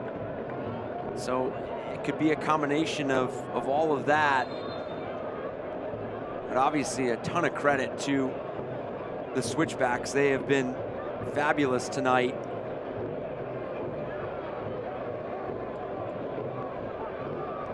Two other games going on right now. One does slightly impact the West, of course, at least as far as the Switchbacks. It's slight impact. It really impacts the playoff race. Monterey Bay San Antonio, a classic 6-pointer right there. They're 20 minutes gone in Seaside, no score there.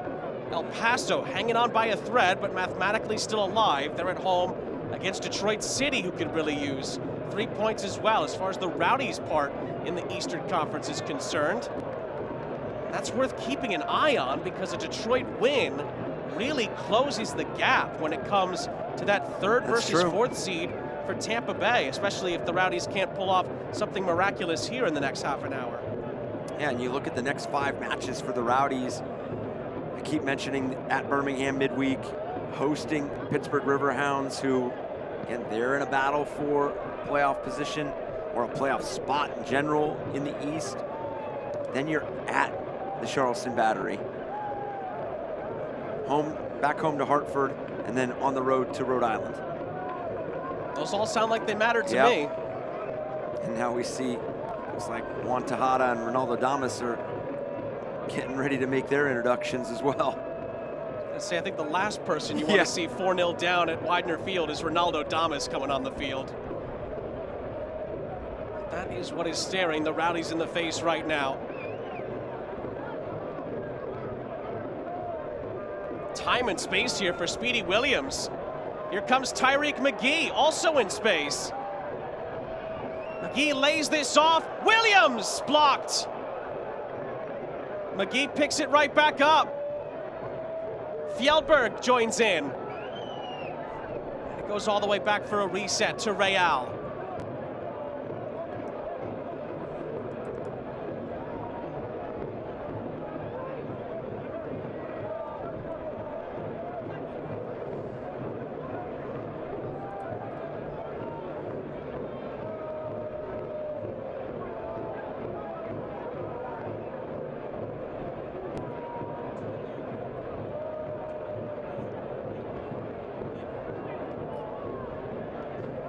Now, I will say, Sean, what we've consistently seen through the USL Championship is teams, as Fjellberg finds this wide area again.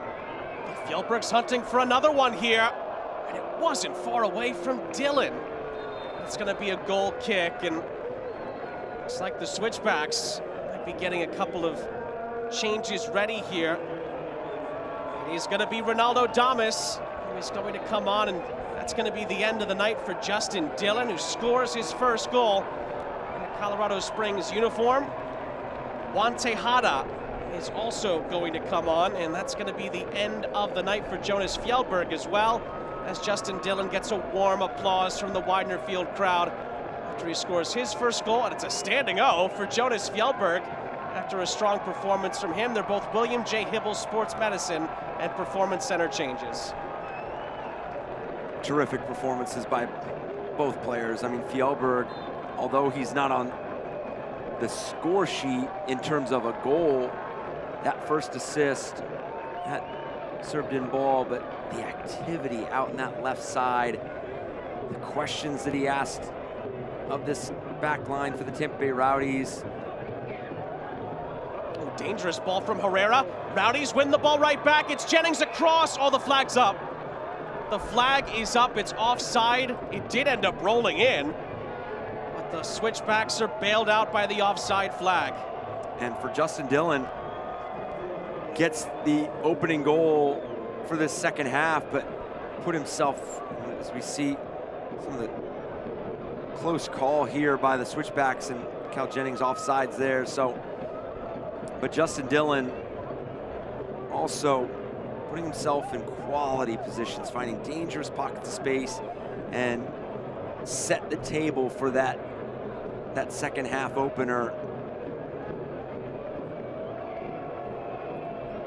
But what we've consistently seen through this league and within teams is the ability to rebound and respond to quote-unquote louder losses, bigger losses. I mean, we saw it last year. I mean, Phoenix Rising lost 6-0 to San Antonio and barely got into the playoffs. But after that loss, you just refocus, you maybe you recreate the details that have those non-negotiables for your identity. I mean, we've seen it with Las Vegas Lights. They go to Charleston Battery, they lose 6-0, and what a run Dennis Sanchez and his side have been on.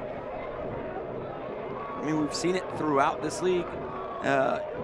Western Conference, Eastern Conference. I mean, we kind of mentioned it earlier, some of the losses that Oakland Roots have taken, and they have some quality wins as well. Damas gets in on the action here, but his pass is going to be cut out. A chance here for the Rowdies to move this forward. Spalding. Still Spalding, gets to the byline, cross into the middle. It's over almost everybody's head. Hilton is there to recover. Hilton's ball in is dangerous, but the header is going to go out of play from Ben Bender. He's trying to get on the score sheet in his Rowdies debut on loan from Charlotte FC. And he has been active since coming on, and it almost seemed like he needed to hold that far post run just a split second longer. Spalding drove to that end line, found that far post, but Bender had already committed going to that near post. Bender was the former #1 overall pick, 2022 MLS Super Draft, was the Big Ten Midfielder of the Year at the University of Maryland. Has over 50 MLS appearances, but again, we talked about it earlier, had a knee injury that sidelined him for most, if not all, of last season, and he's still trying to kind of work his way back, but could be a long-term big addition for the Rowdies down the stretch.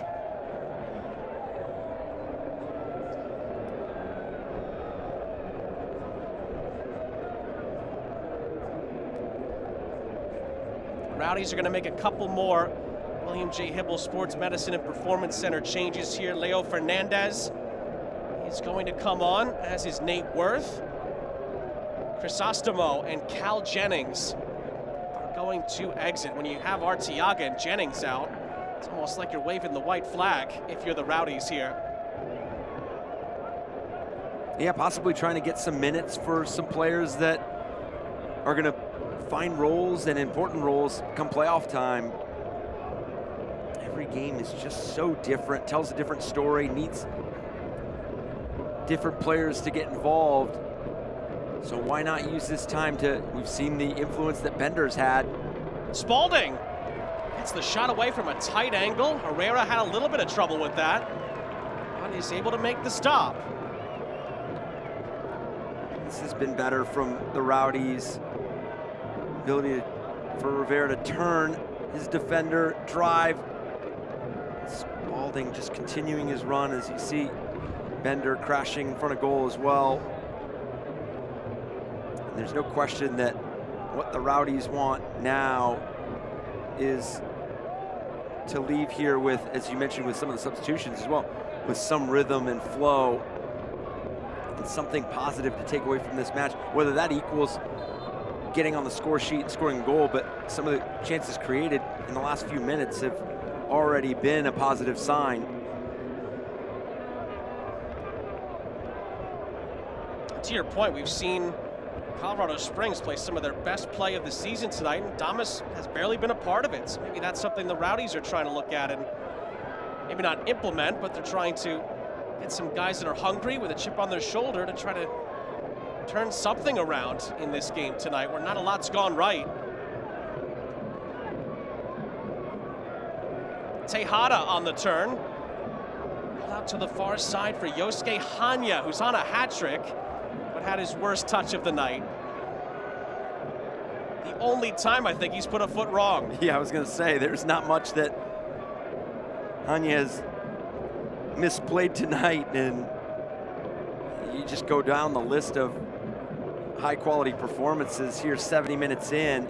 You talked about it earlier, this being, everybody talking about this being the litmus test for the Switchbacks, and they have thus far passed with flying colors and don't look to be letting up.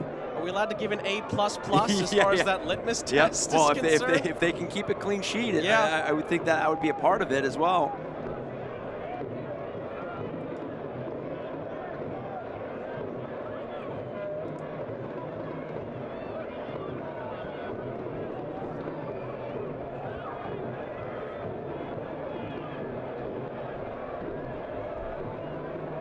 Williams just playing it through there, allowing the Switchbacks to get some time and space for Aiden Rocha down the far side. Damas wants it in the middle, and Damas almost got there as well. More big defensive interventions there from the Rowdies to try to hold it here. Bodily up ahead for Fernandez. Spalding tries a little magic trick. It goes out of play. William J. Hibble Sports Medicine and Performance Center change is upcoming. And I'm pretty sure this guy is going to get a pretty warm hand as well. Zach Zandy was tremendous again tonight. Cole Maraka is going to take his place, and there will be a few on their feet after another vintage Zach Zandy performance. Just so influential on and off the ball. I mean, on the ball was brave, confident, explosive. You almost had to focus on just him on the ball, and you lose track of some runners just because of how brave he was going forward and how decisive. And then off the ball, his ability to be a ball winner and screen passes and influence play in terms of where and when areas were available. Had to have been frustrated Tampa Bay all night.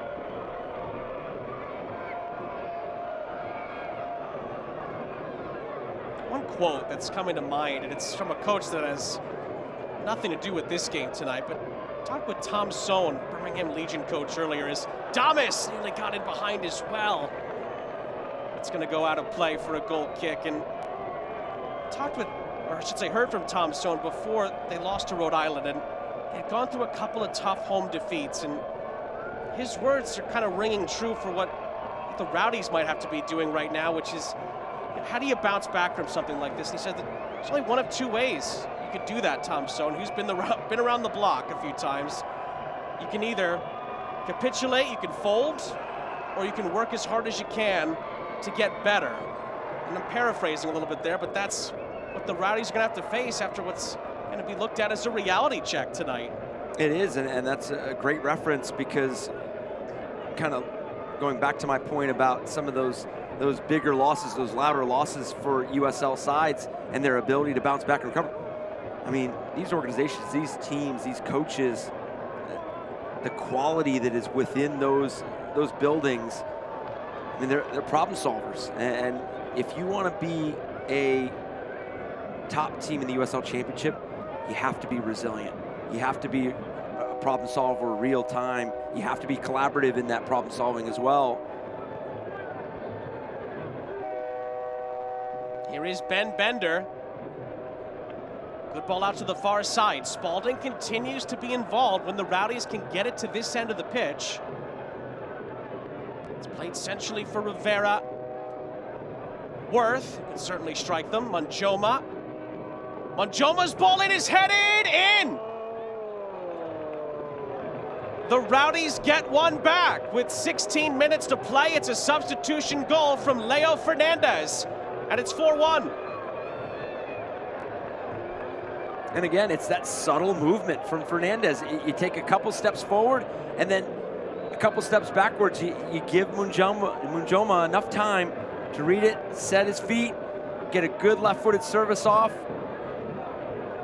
And the location on this header catching Herrera, almost thinking that maybe it was going to go wide, and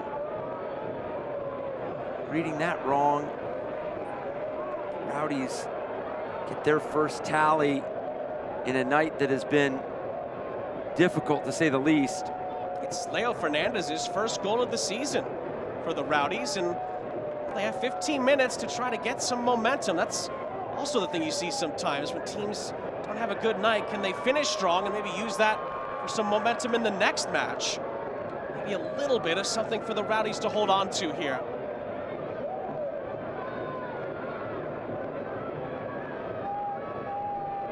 Williams out to the far side. Ooh, that's a late challenge on Hanya. Blake Bodley is going to be booked for that.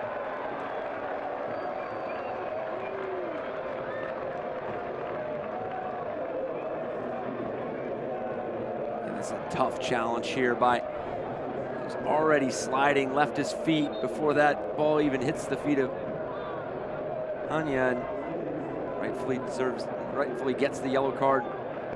It's Diversus Health yellow card. Mental health and well-being for all. Remember to take a moment to breathe. Yosuke Hanya, who's just been fabulous tonight. He's slow to get up here. It's a on-field injury timeout brought to you by Common Spirit Health. He's just been marvelous tonight, Hanya. Now up to 5 goals for the Switchbacks this season with 2 tonight.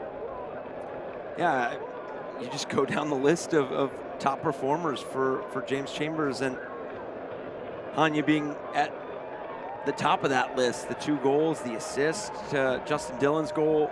I mean, the contributions have been terrific from Hanya, and it's that wide play, and I said it earlier, it's that ability to go central to wide to central, and they've executed it at high level.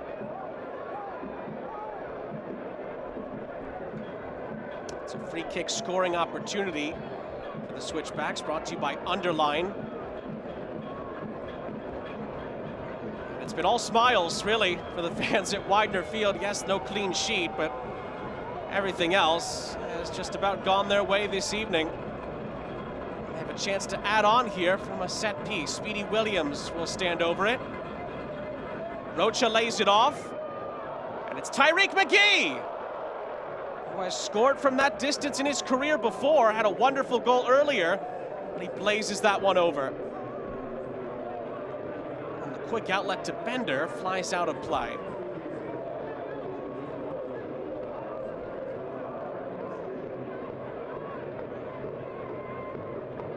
Switchbacks had a 2-0 lead at the half. And they had a 4-0 lead, obviously, earlier in the second half. Leo Fernandez has given the Rowdies something to work with.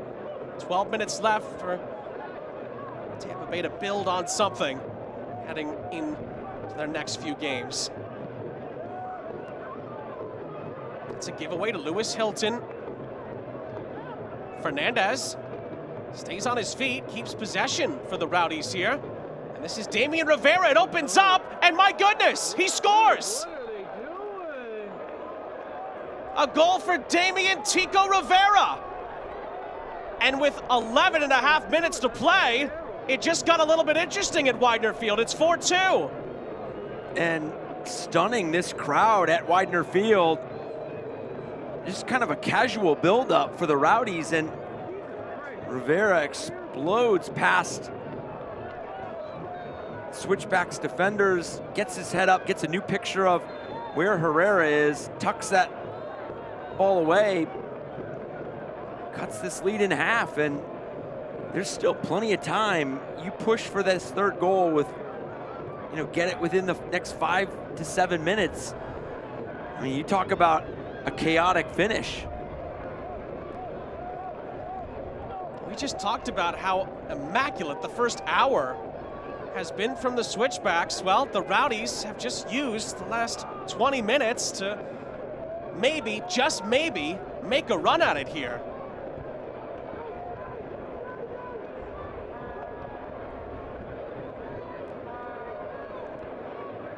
Decent touch forward, and the Rowdies have it in possession with Bender. Monjoma gets on the end of it here. Bender again, switches the point of attack to Spalding, ticking down on 10 minutes, plus stoppage time left. Cross into the middle, Bender, just in front of him. Ben Bender keeps it in. Back across it goes, helped along, headed along for Yosuke Hanya. Now it almost feels like every possession for the Rowdies into the final third has become a dangerous experience. And credit to the substitutions for the Rowdies, because they have come in and absolutely flipped the momentum of this match right now and have given themselves plenty of time to pull another one back. Rivera tried to find Fernandez. And you're starting to see a momentum shift here. It's starting to change, and the Rowdies feel like they can maybe do this. And it's the commitment to numbers to get in and around the box. You see two runners there far post. Good layers to the runs. And for the switchbacks, it's almost like somebody on the field needs to make sure that, hey, we just need to manage this next 5 minutes. Like if we can get now, you know, you were almost on cruise control at 4-0, or at least you felt like it. Now that your lead is cut in half, you feel like the Rowdies are pushing for that third goal, and that the pace of this game has completely shifted. You need to make sure this game gets to the 85th minute and still 4-2.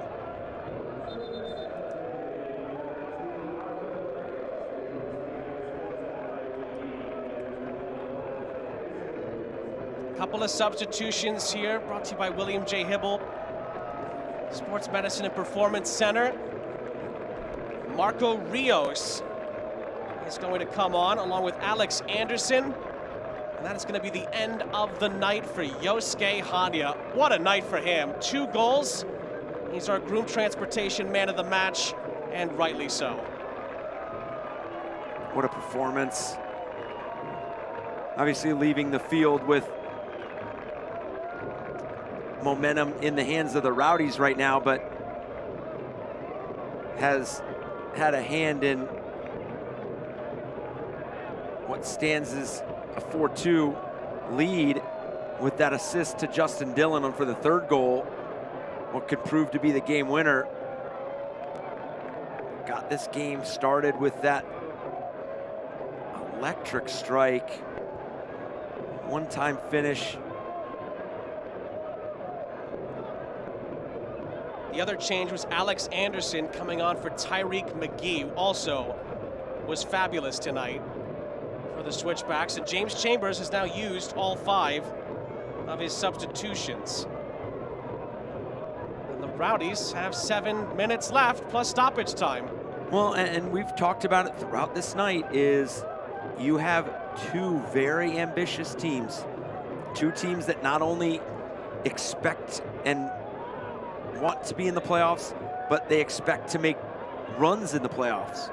Rivera, his pass is going to be cut out by Rocha, not cleared yet. Bodley picks it up. Spalding into the middle. Oh, the header is blocked. Follow-up attempt also blocked, but it falls from Monjoma, and Monjoma wins a corner for the Rowdies here on the near side. See,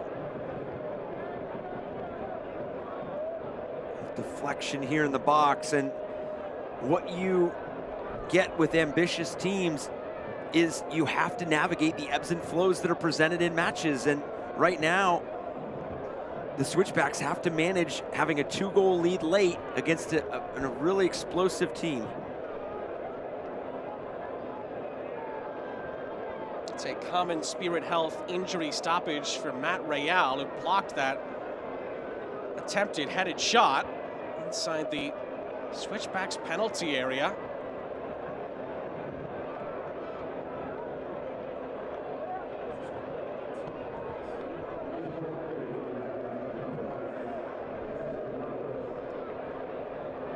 So Matt Real, he's going to need a moment here.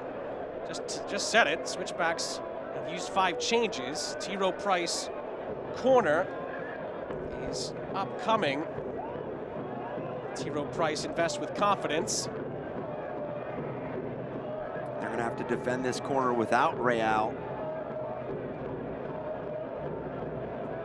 It looks like it is going to be a brief moment with Colorado Springs down to 10. That's at the discretion of the referee when Real can come back on.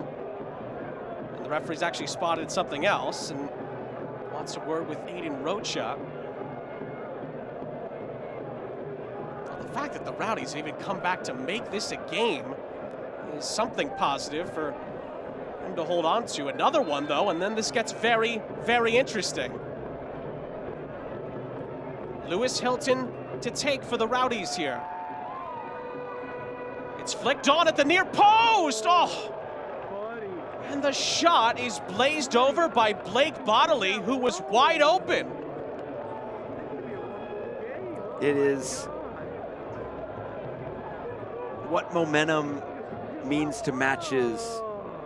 It just drives what we love about this game and what drives us crazy as well, because just 15 minutes ago, we were talking about the performance of the Switchbacks, and obviously still this result holds, and it would be tremendous, but I mean, you've got to be a bit concerned with the way you're closing this game out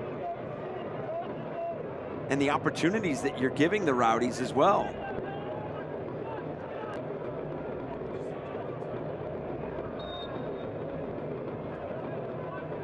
Just told a member of the Rowdies substitutes bench has received a yellow card from the referee. We'll wait to see if we can get confirmation on that. Colorado Springs trying to complete what would still be a statement victory here over the Rowdies, who have shown the fight and the resolve we were expecting down the stretch here to get it to 4-2. Spalding leaves it for Nate Worth. And go back to it, what the substitutes have been for the Tampa Bay Rowdies. I mean, Leo Fernandez, Rivera, both with goals. Monjoma, it's going to come up short. And it's going to be held by Herrera. We're told, by the way, that yellow card was given to Aaron Guillen, the Rowdies substitutes. It's a Diversus Health yellow card, mental health and well-being for all. Remember to take a moment to breathe. So that's two players, I should say two people who have not played in this game for the Rowdies. Their coach, Robbie Nielsen's been sent off. Aaron Guillen, also frustrated, gets a yellow.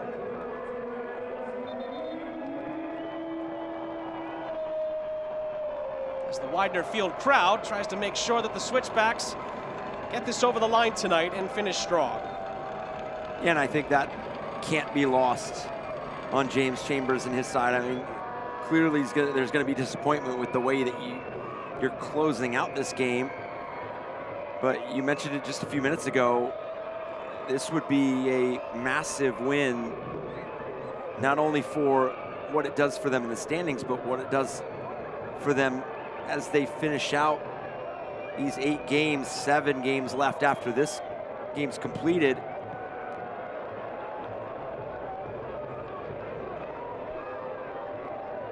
Doherty tried to thread the needle, forced back by Damas. I didn't think we'd be saying this, but gonna be interesting to see how much stoppage time there's gonna be left here in this one.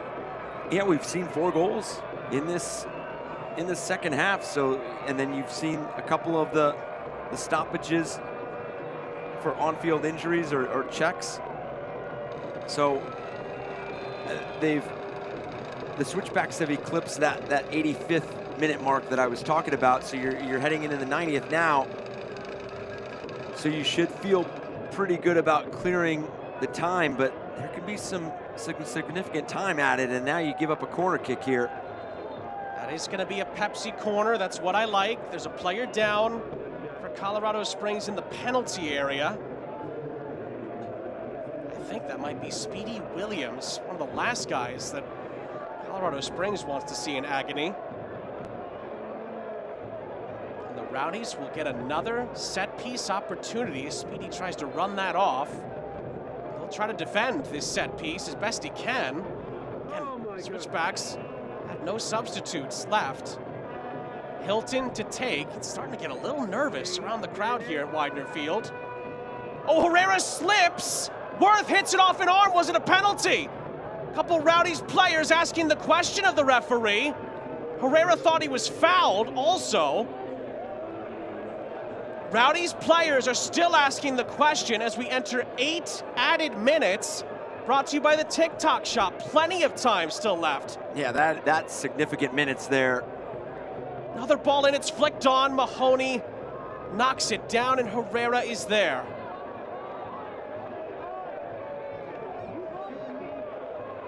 Okay, for a Colorado Springs Switchback side that wants to get results in the playoffs and obviously wants to be a top 4 team, close out this match. Make sure that there are no other opportunities as we see a replay here. Herrera going past this ball. Oh, that hits off Damas's hand. Yep. And it's outstretched as well. Oh, the Rowdies looking back at that will feel that was a missed opportunity. Spalding. Hilton.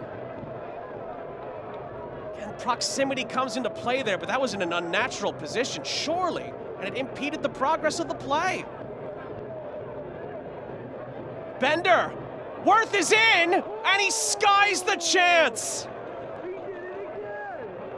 Another close call for the Rowdies. And this is just the combination of being patient and being urgent. The deception in Bender's ball here and behind, looking off to his left, and then sneaks this ball into that right side, that half space. And then Worth sending that ball over the crossbar. And the Switchbacks are living on an edge right now. They are conceding some big opportunities and having some casual turnovers, and not even the build, just the ability to not clear the ball and clear lines. I think you said earlier it's something about why we love this league. Yeah. How quickly things have changed in this game. It's been totally different down the stretch here. Well, as we've seen the substitutions, I mean, can't a ton of credit to the Rowdies. I mean, they have pushed the right buttons here with the substitutions. I mean, even though Bender has not scored, he has been dangerous. Nate Worth, same thing, and then you do have 2 goals from the substitutes. Fernandez closed down. It's cleared away by the Switchbacks. Another ball lifted forward. Monjoma gives chase. Heads it into the penalty area, but in the end, it's well defended by the substitute Marco Rios, but the Rowdies get possession right back. Starting to run a little bit low on time, 5 minutes to play. Well, and going back to the credit with the substitutions, credit to the approach as well, because you know a team with a 4-0 lead, naturally, they're just gonna absorb a bit more pressure. They're gonna get back, they're gonna sit back, they're not gonna open themselves up too much to conceding a goal, and they've taken full advantage of that. Hilton for Rivera. Worth again. Tries to slide it through. It ricochets out. It's going to be another Pepsi corner for the Rowdies. That's what I like. Another opportunity for the Rowdies to take one step further.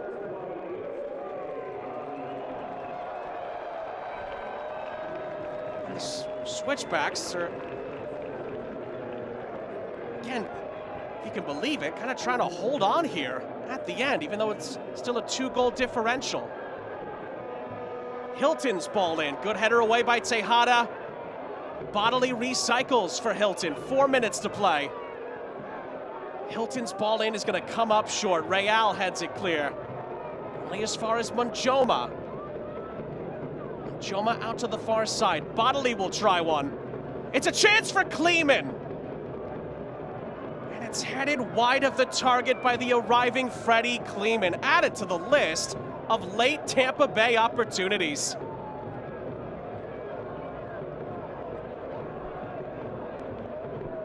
And this is where the Rowdies have lived closing out the second half. It's second wave opportunities. It's recycling the ball, pulling the Switchbacks out of their own 18-yard box to play this ball wide, and then quality delivery.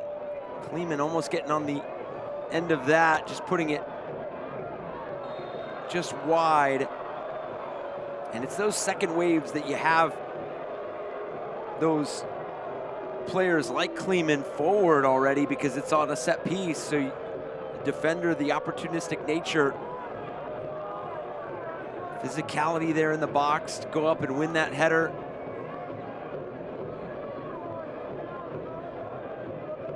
Worth for Spalding. Spalding gets past the Rocha challenge. Plays it square for Rivera. Not cleared yet. Manjoma. Eddie Manjoma skies it. And are the Rowdies just going to run out of time here? And I was going to say, with that, do you feel like you've run out of opportunities to put pressure on the Switchbacks and add a third goal?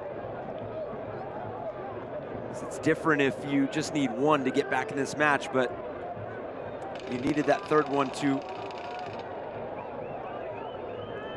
put that pressure on the Switchbacks and make sure that everything to finish out this match was tighter and more uncomfortable.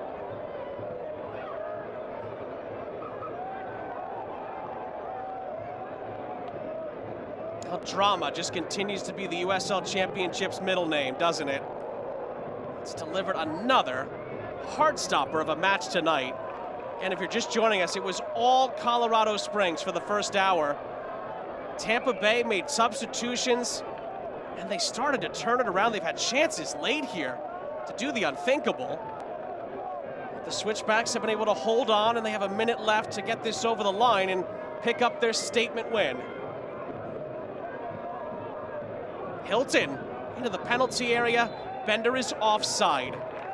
And that may be that. And I was going to get into the conversations earlier in this half at 4-0 that for Tampa Bay, do you, as a coaching staff and as a group, you never throw away a result because you can learn from every match. I mean, it's a long season, so there is snippets of every match that you could take and learn. But with the way that Colorado Springs was playing, and all Adamas in now. Damas could finish with a flourish. Far is there.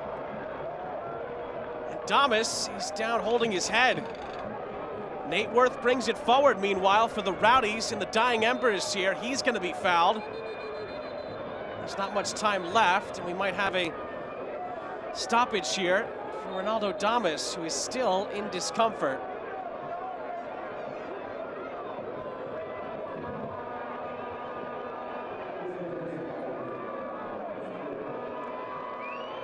If Damas maybe bumped into Kleeman as he was trying to release that shot. Here's another look at it. Turns the corner and you can see, yep, as you mentioned,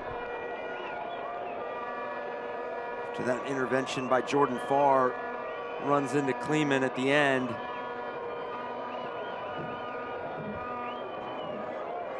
And he's put himself in a couple positions to be dangerous if just misfired, whether it's the entry pass. We've seen a couple balls that have just missed his feet a bit, and then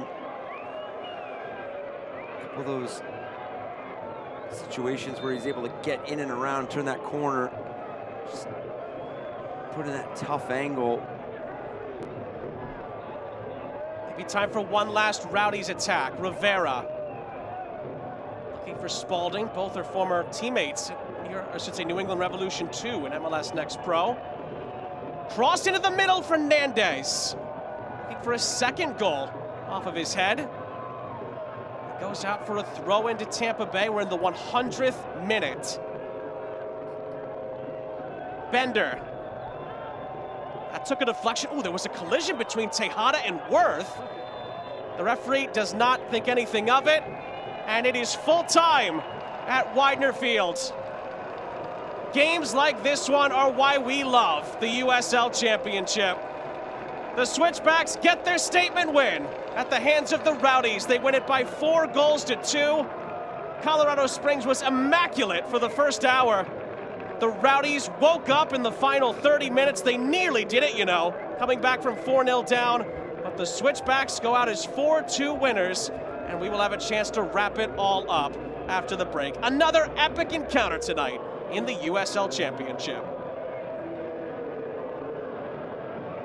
Natural gas ensures that when you need to heat things up, you can, but it can also be hazardous. That's why, in the event of a natural gas leak, you need to know the 3 S's. The first one, sound. Listen for the sound of hissing or whistling. Number 2, sight. Look for dead or discolored vegetation in an otherwise green area. And number 3, smell. It's hard to miss. Be on the lookout for a pungent odor like rotten eggs. If you notice any of these signs, leave the area immediately and call 911. For more information, go to csu.org. The moment you call McDivitt, an action plan is put into place right away to get you the help you need. Each case and each client is different, with different needs and solutions. Your attorney and team immediately investigates every aspect of your crash and injuries. We track down all the paperwork and deal directly with the insurance company for you. We keep you in the loop every step of the way, fighting to get you max money for your injuries. And you never pay us a dime until we get money for you. McDivitt. Colorado Springs Utilities serves electric, gas, water, and wastewater. If you combine all 4 services, you're paying around 11% less than anybody else on the Front Range. Water is the only one of our 4 services where you pay more. Since we have no river systems of our own, more than 70% of our water comes from Colorado's West Slope. Colorado Springs Utilities has delivered all 4 of these services safely, reliably, and at the best value to you for the last 100 years, and we will continue to do that long into the future. Sean St. Jacques, Eric Dobransky back here with you. Tonight's final score is presented by Children's Hospital Colorado. All smiles in the end. Got a little nervy at the end as well for the Switchbacks, but Yosuke Hanya, our man of the match, banging the drum in celebrations with the Switchbacks Ultras here. Let's wrap it all up with the full-time highlights, and brought to you by McDivitt. Coach, we begin, and it was a wonderful beginning, really, for the Switchbacks. They bossed it for the first hour. And it starts with this delivery by Fjellberg, and Hanya with this one-time finish. It takes a favorable deflection, but headed towards goal. That puts the team up 1-0. And it continued this wide play to Central, and McGee making no doubt about this strike, seeing the Rowdies back into their own penalty box, puts it on that left foot and just hammers this one home. The Switchbacks take a 2-0 lead into the break, and then to start the second half, just play front-footed football and good link-up play, interchange. Hanya, again, that man was so dangerous throughout the night, and Justin Dillon, terrific on the finish. Goes down as the critical moment of the match, brought to you by Common Spirit Health. That kept the Switchbacks rolling as far as momentum, and they continue that in the second half. Yeah, this was the time in the game that it felt like they could do no wrong. Every ball was in a dangerous area, and then Hanya again working off that back shoulder, that blind shoulder, finding Central, heading home, 4th goal of the night. And we thought it was almost cruise control for the Switchbacks, but the Rowdies had different plans, made some substitutions, and did they flip this match quite a bit? This Fernandez with the first of 2 goals by the substitutes, and then Rivera putting it on his right foot, driving across the face of goal and just tucking this away. And that's where it got interesting, because there was plenty of time left at 4-2. But the Switchbacks able to close this match out, even though there was still a number of opportunities for the Rowdies. It ended up being a bit of the heavyweight match that we thought. The script was just different. Room transportation, full-time match stats. The Rowdies end up out-shooting Colorado Springs on the night, and that tells you, after the Switchbacks could have been 5-6 up, the Rowdies actually almost came back from 4-0 down. They had the chances to come back and complete the comeback as well. Yeah, and I think no matter what, James Chambers and his side take a lot of positives away, because they just picked up 3 points. But there's going to have a lot of learning to do as well in terms of how to close out this match and limit some opportunities. The Tampa Bay Rowdies have to be proud of the substitutions and the impact they had on this match as well. If it's going to be like this, it's going to be a wild and wacky push to the postseason down the stretch these last few weeks and months of the regular season. But in the end, the Switchbacks are the winners tonight by 4-2, and they take down the Tampa Bay Rowdies despite a late resurgence. For Eric Dobransky and our entire crew, I'm Sean St. Jacques. We say so long from Widener Field. Hope you enjoyed it as much as we did. A 6-goal thriller sees the Switchbacks go up to 3rd in the table, and they're level on points with 2nd place Sac Republic. This copyrighted telecast of the United Soccer League Championship cannot be retransmitted, rebroadcast, or reproduced without the expressed written consent of the United Soccer League Championship.